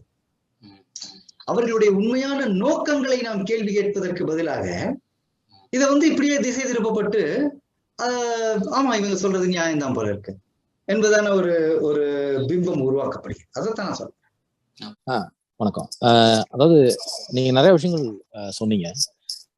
திராவிட சித்தாந்தம் அப்படின்னு நம்ம எடுத்து பார்த்தோம் அப்படின்னா அவங்கள்ட்ட ஒரு கான்செப்ட் இருக்கு. நம்ம கிட்ட எப்படி தேசியம் அப்படின்னு ஒரு கான்செப்ட் இருக்கு, அவங்கள்ட்ட ஒரு கான்செப்ட் இருக்கு. ஆனா அந்த கான்செப்டை வந்து அவங்க எந்த ஸ்ட்ராட்டஜியை வச்சு முன்னாடி வைக்கிறாங்க அப்படின்னு பார்த்தோம்னா அந்த இடத்துல நம்ம என்ன மாதிரி பண்ணிட்டு இருக்கோம் அப்படின்னு ஒரு கேள்வி நேச்சுரலாவே நமக்கு வருது. இப்போ அந்த இடத்துல நீங்க பாத்தீங்கன்னா ஒரு காலத்துல வந்து பொறுமையா ஹிஸ்டரியை பத்தி பேசியிருக்கலாம். அவங்க தமிழ் என்பது என்ன, நாடு என்பது என்ன, இப்படி எல்லாம் பேசிருக்கலாம். ஒரு ஸ்டேஜுக்கு அப்புறம் இப்ப நீங்க சொன்ன எக்ஸாம்பிள் எடுத்துட்டோம்னா மதுரை மீட்டர் சுந்தரபாண்டியன் இருக்கிறார். அது வந்து ஹிஸ்டரி மாதிரி கொண்டு போகலாம். அழகா நான் சில கிளப்ஸ்ல எல்லாம் பேசியிருக்கேன். அதெல்லாம் பேசும்போது பொதுவா இந்த தேசிய சித்தாந்தம் இருக்கிறவங்க எல்லாருமே வந்து ஒரு மாற்றி, ஒரு மேன்மை, ஒரு மென்மை, இப்படி இருக்கக்கூடிய தளத்துல, அறிவார்ந்த ஒரு தளத்துல ரொம்ப அழகா செயல்படுறாங்க. ஆனா டேய் உங்களை காப்பாத்துனதே கனடாலே வந்தவன் டே அப்படிங்கிற இடத்துக்கு இந்த தமிழ்நாடு வந்துருச்சு. நிறைய இடத்துல அவங்க சினிமா மூலியமா பலவிதமான ட்ரெண்ட்ஸ் வந்து உள்ள கொடுக்குறாங்க. இன்னொரு பக்கம் சுபவி மாதிரி ஆளுங்களை போட்டு வச்சிருக்காங்க. அவங்க எல்லாம் வந்து சேர்ந்து தான் பேசுவாங்க. எவ்வளவு தூரம் நம்ம வந்து புஷ் பண்ணாலும் அவங்க அமைதி, அதே மாதிரி அவங்க அறிவாளிங்கிற ஒரு பட்டத்துக்கு வந்துருவாங்க. அந்த பிம்பத்தை வெளியில கொடுப்பாங்க. இப்போ பலவிதமான ஸ்ட்ராட்டஜியை யூஸ் பண்ணி அவங்க இன்னைக்கு இருக்கிற மக்கள் மேல் தட்டுன்னு நீங்க எடுத்துக்கிறீங்களா, அடித்தட்டுன்னு எடுத்துக்கிறீங்களா, நடுத்தட்டுன்னு எடுத்துக்கிறீங்களா, எப்படி எடுத்துக்கிட்டாலும் அந்த இடத்துல இருக்கக்கூடிய எது ரிசீவ் ஆகுது கான்டென்ட் இருக்கு. பட் என்ன மாதிரி ஸ்ட்ராட்டஜிஸ் எல்லாம் இருக்கு. இப்போ உங்களுக்கு வந்து ஃபேஸ்புக்ல இருக்கு, ஆன்லைன் மீடியா இருக்கு. பட் ஆன்லைன் மீடியாங்கிறது வந்து 1%. நமக்கு மிச்சம் இருக்கிற மிகப்பெரிய பாப்புலேஷன் பார்த்தோம் அப்படின்னாக்க இக்னோரன்ட் பாப்புலேஷன் சொல்லலாம். இப்ப அவங்களுடைய அந்த ஸ்ட்ராட்டஜி இருக்கு, அவங்க வார் பிளே பண்ற ஸ்ட்ராட்டஜி, அந்த மாதிரி நம்ம கிட்ட என்ன சார் இருக்கு, நம்ம என்ன மாதிரி விஷயங்கள்லாம் பண்றோம், உங்களுடைய பார்வையில வந்து எது எஃபெக்டிவா இருக்கு அப்படின்னு அதாவது என்ன ஸ்ட்ராட்டஜி வேணும்னு கேக்குறீங்களா? ஆமா, என்ன மாதிரி ஸ்ட்ராட்டஜி எல்லாம் டெவலப் பண்ணணும். இப்ப நீங்க பேசும்போதே பார்க்கலாம் எவ்வளவு அழகா செந்தபடியே பொதுவா நீங்க யூஸ் பண்ணிட்டு இருக்கீங்க. இப்ப நானே வந்து ஒரு ரொம்ப கிராமத்துல, அதாவது ஒரு விஷயத்தை நீங்க கவனிக்கணும், எல்லாருக்கும் ஒரே மாதிரியான சட்டை கிடையாது. அப்சல்யூட்லி. அதாவது ஸ்ட்ராட்டஜி மாதிரி விஷயங்கள் எல்லாம் இப்ப நீங்க நம்ம ஒரு 5 நிமிஷத்துல பேசி முடிவு பண்ண முடியாது. இந்த உரையினுடைய நோக்கம் என்ன அப்படின்னா, இந்திய தேசியமும் தமிழ்நாடும் அப்படிங்கிற ஒரு விஷயத்தை பத்தி நம்ம பேசுறோம். அதுல என்ன பிரச்சனைகள் இருக்கு, எப்படி அதை நம்ம முன்னெடுக்கலாம் அப்படிங்கிற மாதிரி. இப்ப வந்து நான் வந்து என்ன மாத்திக்க முடியாது இல்லையா? இப்ப நான் வந்து என்ன மாதிரி தான் பேச முடியும். நான் வந்து நீங்க சன் டிவில பேசக்கூடிய ஒரு ஆள் மாதிரி பேச முடியாது. ஒவ்வொருத்தருக்கும் ஒரு ஆளுமை இருக்கிறது. அண்ட் ஒவ்வொருத்தருக்கும் ஒவ்வொரு விதமான திறமைகள் இருக்கு. இப்போ ஒருவர் வந்து ரொம்ப ஜனரஞ்சகமா பேசுவார், ஒருவர் அறிவார்ந்து பேசுவார். எல்லா விதமான மக்களும் இருக்கிறார்கள். அவரவர்களுக்கு அதான் நான் இப்ப இன்னொரு நண்பர் கேட்ட கேள்விக்கு நான் சொன்னேன், அந்த கேப்சரிங் த டிஸ்கோர்ஸ் என்று நான் சொன்னேன் இல்லையா? நம்முடைய ஒரு வியூகம் அப்படிங்கிறது வந்து ஒரே மாதிரி இருக்க முடியாது. அதாவது நீங்க எந்த அரசியல் இயக்கத்தை வேண்டுமானாலும் எடுத்துக்கொள்ளுங்கள். இது நம்ம திராவிட இயக்கம் மட்டுமல்ல, இப்ப காங்கிரஸ் இயக்கமே கூட எப்படி அவர்கள் மிக பரவலா, இப்ப காந்தியினுடைய நீங்க இதெல்லாத்தையும் ஸ்டடி பண்ணினீங்கன்னா எப்படி காங்கிரஸ் இயக்கம் வளர்ந்தது, வேற பல்வேறு விதமான மக்களிடையில அவர்களை சென்று சேர்வதற்கு பல்வேறு விதமான வியூகங்களை நீங்க வகுக்கணும். அது சாதாரண விஷயம் இல்ல. ஒரு அரசியல் இயக்கம் அப்படிங்கிறது வந்து இப்ப நீங்க என்ன செய்யணும்னு கேட்டீங்கன்னா, உங்களுடைய திறமைகள் என்ன, உங்களுக்கு இருக்கக்கூடிய வாய்ப்புகள் என்ன அப்படிங்கறத நீங்களே பார்க்கணும். நீங்க வந்து ஒரு இந்த தேசத்துக்கு, இந்த தேசிய சிந்தனைக்கு ஒரு விஷயத்த செய்யணும்னு விரும்புறீங்க. உங்களுக்கு வந்து ஒரு நெட்வொர்க் இருக்கா, எந்த மாதிரியான ஆட்கள் இருக்காங்க, அதை வைத்து நீங்கள் என்ன செய்ய முடியும்? நீங்கள் ஏதாவது ஒரு துறையில நீங்க பல்கலைக்கழகத்துல பணியாற்றுகிறீர்களா, இல்ல நீங்க வந்து ஏதாவது ஒரு தொழில் முனைவராக இருக்கிறீர்களா, இல்ல நீங்க ஆசிரியரா இருக்கீங்களா, இதை வைத்து அந்த ஒவ்வொரு இடத்துக்கும் வியூகம் வேறுபடும். ஆனா அதே நேரத்துல நம்ம ஒட்டுமொத்தமாக ஒரு கருத்தியல் அலைய உருவாக்க முடியும் இல்லையா? அது எல்லாமே, அதாவது நம்ம வந்து ஆழ்ந்து அகன்று கூர்ந்து சொல்லுவார்கள். முருகப்பெருமானுடைய கையில இருக்கிற வேலை நம்ம பாக்குறோம் இல்லையா? அது இப்படி அந்த வேலினுடைய வடிவத்தை நீங்க கற்பனை பண்ணி பார்க்கணும். சோ நம்ம ஒட்டுமொத்தமாக தமிழ்நாட்டுல ஒரு பெரிய தேசிய சிந்தனையை பற்றிய ஒரு ஆரோக்கியமான ஒரு நேர்மறையான ஒரு பிம்பத்தை நம்ம உருவாக்கணும். அது பெரிய அளவில் நம்ம செய்யறது. அதுக்கு நம்ம எல்லாருமே முயற்சி எடுக்கணும். அது தொலைக்காட்சி மூலமாகவும், பத்திரிகைகள் மூலமாகவும், ஊடகங்கள் எல்லாவற்றையும் நம்ம பயன்படுத்தணும். அதே சமயத்துல வியூகம், நீங்க ஸ்ட்ராட்டஜி அப்படின்னு சொல்லும்போது ரொம்ப பெரிய விஷயம். இப்ப ஒவ்வொரு பகுதியிலையும், ஒவ்வொரு மாவட்டத்திலையும், ஒவ்வொரு வட்டத்திலையும் சிறு சிறு குழுக்கள், ஒரு மாணவர்களுடைய குழுக்கள், இல்ல இந்த மாதிரி தொழிற்சாலைகள்ல பணிபுரியவர்களுடைய குழுக்கள், பெண்களுடைய குழுக்கள், இளைஞர்களுடைய குழுக்கள், இந்த மாதிரி நம்ம ஆரம்பித்து இந்த சிந்தனையை நம்ம கொண்டு போகணும். நம்ம அகன்று இருக்கணும், கூர்ந்தும் ஆழமாகவும் இருக்கணும். அது என்னன்னு நீங்க என்கிட்ட கேட்டீங்கன்னா அதை சொல்ல முடியாது. அது ஒவ்வொரு இடத்துக்கும் வேறுபடும் இல்லையா? அது ஒரே இடத்துல நம்ம உட்காந்து அதை முடிவு செய்ய முடியாது. அது உழைப்பு தேவைப்படும், சாதாரண விஷயம் இல்லை. இந்த சிந்தனைக்காக தங்களுடைய உடல், பொருள், ஆவி, நேரத்தை கொடுக்கக்கூடியவர்கள் அந்தந்த பகுதியில ஒன்று சேர்ந்து கூடி பேசி அந்த ஸ்ட்ராட்டஜியை அவங்க முடிவு பண்ணணும். அதுக்கான உழைப்பை கொடுக்கணும். நம்முடைய எதிரி இயக்கங்கள் அதையெல்லாம் செய்கிறார்கள். அதை பார்த்து நாம் கற்றுக்கொள்ள வேண்டும். அவர்கள்கிட்ட ஒரு கெட்ட ஐடியாலஜி இருக்கு, ஆனா அதை பரப்புவதற்கான உழைப்பை அவர்கள் கொடுக்கிறார்கள். நம்மிடையில நல்ல ஐடியாலஜி இருக்கு, நாம் தர்மத்துக்காக போராடுகின்றோம், அதே போன்ற உழைப்பை நம்ம கொடுக்கணும். நான் சென்னையில இருந்து பேசுறேன். நான் டைரக்டா கொஸ்டின் கேக்குறேன். இப்ப இந்த பிரிவினைவாதம் வந்து நம்ம தமிழ்நாட்டுல மட்டும் இருக்கா, இல்ல எல்லா ஸ்டேட்ஸ்லயும் இருக்கு, பட் நம்ம தமிழ்நாட்டுல இருக்கறதுனால நம்ம அதை பத்தி அதிகமா பேசுறோமா, இல்ல இந்த தமிழ்நாட்டை மட்டும் அதிகமா தாக்கியிருக்கா? அப்படி இல்லை. இது தமிழ்நாட்டுக்கு என்று உரிய ஒரு பிரச்சனை. அதனாலதான் நான் இந்த தலைப்பையே கொடுத்தேன். உதாரணமா கர்நாடகால இதை பத்தி நான் பேச வேண்டிய தேவையே இல்லை. இங்க வேற விதமான பிரச்சனை இருக்கலாம். ஆனால் இந்த இந்திய தேசியத்திற்கு எதிரான ஒரு மனநிலை அப்படிங்கிறது இங்க அநேகமா இல்லவே இல்லை என்று நான் சொல்றேன். தமிழ்நாட்டுல ஏன் இருக்கு அப்படின்னா, நான் முன்பே சொன்னது போல அந்த இந்தியாவை உடைக்க திட்டமிடும் சக்திகள் சொன்னேன் இல்லையா, அந்த பிரேக்கிங் இந்தியா ஃபோர்சஸ்.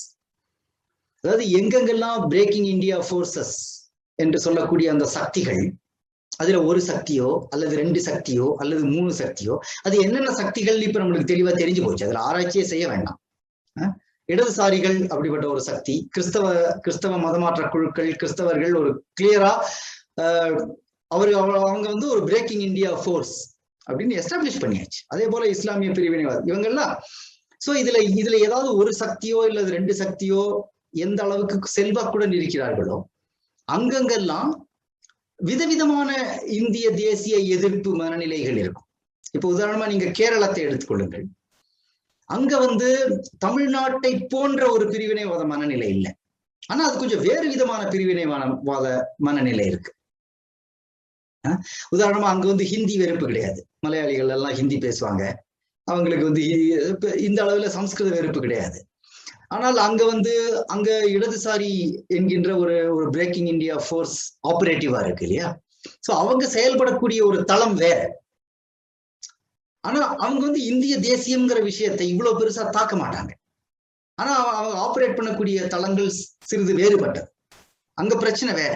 ஆனா தமிழ்நாட்டை பொறுத்த வரைக்கும் இங்க வந்து தமிழ் என்கிற அடையாளத்தை, தமிழர் என்கிற அடையாளத்தை, இந்த திராவிட இயக்கம் இதை வச்சு ஒரு பெரிய ஒரு அரசியல் சூழலை இங்கே இவர்கள் உருவாக்கி இருக்கிறார்கள். அதனாலதான் இங்க பாத்தீங்கன்னா நீங்க இதே இடதுசாரி வந்து இங்க தமிழ்னு பேசுற மாதிரி கேரளால மலையாளின்னு பேச மாட்டாங்க. அவர் வேறு விதமா பேசுவார்கள். ஏனென்றால் அந்த சக்திகளும் வந்து எந்த மாநிலத்துல எந்த விதமான விஷயம் வந்து செல்லுபடியாகும் என்பதை அவர்கள் அறிந்திருக்கிறார்கள் இல்லையா. சோ தமிழ்நாட்டுல நான் என்னுடைய பார்வைப்படி இந்த இந்திய தேசிய எதிர்ப்பு மனநிலைங்கிறது கொஞ்சம் கூடுதலாக இருக்கிறது என்று நான் நினைக்கிறேன். மற்ற மாநிலங்கள்ல இல்லை. எங்க இருக்கலாம்னா மேபி காஷ்மீர்ல இருக்கலாம் இன்னும். ஏன்னா அங்க ஒரு பெரிய பிரிவினைவாத வரலாறு உள்ளது. இன்னும் சொல்ல போனா நார்த் ஈஸ்ட் என்று நாம் சொல்லக்கூடிய வடமேற்கு மாநிலங்கள்ல இப்ப பிரிவினைவாத மனநிலை ரொம்பவே குறைஞ்சு போச்சு. அங்க இருக்கின்ற நண்பர்களுடன் நான் பேசும்பொழுது அங்க இருக்கிற அரசியல் நிலவரத்தை கவனிக்கும் போது அது அநேகமா இல்லவே இல்லை என்று ஆகிவிட்டது. இன்னைக்கு அஸ்ஸாம்லாம் வந்து அவங்க ஏனென்றால் அந்த பிரதேசங்களில் இருந்து தொடர்ந்து மற்ற இடங்கள்ல மக்கள் வந்து வேலை செய்கிறார்கள். அவர்களுக்கு வந்து இந்த விஷயம் ஓரளவு புரிகிறது. அங்க வந்து பிரிவினைவாதம் ரொம்பவே குறைஞ்சு போச்சு. ஆனா தமிழ்நாட்டுல வந்து அதை உயிர்ப்புடன் வைப்பதற்கு இங்குள்ள அரசியல் சக்திகள் வேலை செய்து கொண்டே இருப்பதனால இங்க அது இருக்கிறது என்று நான் சொல்றேன். ஒரே ஒரு கேள்வி. தமிழ்நாட்டுல வந்து இந்து பண்பாடு எல்லாம் நன்றாக சென்று நடந்து கொண்டு இருக்கிறது. கோவில் விழாக்கள்லாம் நல்லா கொண்டாடுறா, எல்லாம் பண்றா. மற்ற மாநிலங்களுக்கு பார்த்தாலும் தமிழ்நாட்டுல அதிகமா இருக்கு இந்த பக்தியே எல்லாம். பக்தி அப்புறம் வந்து இந்து மத பண்பாடுகள் அதிகமாவே இருக்கு. அப்படி இருக்கும்பொழுது கூட இந்த மாதிரி கட்சிகளுக்கு ஏன் 50 வருஷமா ஓட்டு விழுந்துட்டு இருக்குங்கிறது தான் எனக்கு புரிய மாட்டேங்கிறது. அதே நம்ம முன்பே சொன்னோம் இல்லையா. அதாவது இதை பற்றி கூட சிறிது விரிவாக நாம் பேச வேண்டும். நான் உங்களுக்கு சுருக்கமா இதுக்கு விடையளிக்க வேண்டும் என்றால், ஒரு விதமான மனநிலையை இங்கே உருவாக்கி விட்டார்கள். உதாரணமாக ஒருத்தர் வந்து கோவிலுக்கு போவார், விபூதி எல்லாம் கூட பூசுவார், ஒரு பெரிய பக்திமானா இருப்பார், லௌகீகமா பல விஷயங்களை செய்வார், ஜோசியம் பார்ப்பாரு.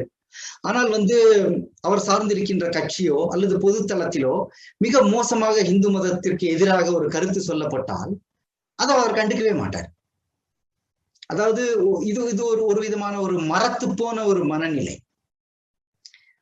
அதே சமயத்துல அவருடைய ஜாதியை பத்தி யாராவது தப்பா பேசிட்டா உடனே அந்த ஜாதி சங்கமே திரண்டு வந்து அதற்கு எதிராக ஒரு பெரிய போராட்டம் நடத்துறது, ஒரு குறிப்பிட்ட ஜாதியை வந்து மோசமாக சித்தரித்து ஒரு படம் எடுக்கப்பட்டால் பெரிய கலவரம் நடக்கும்.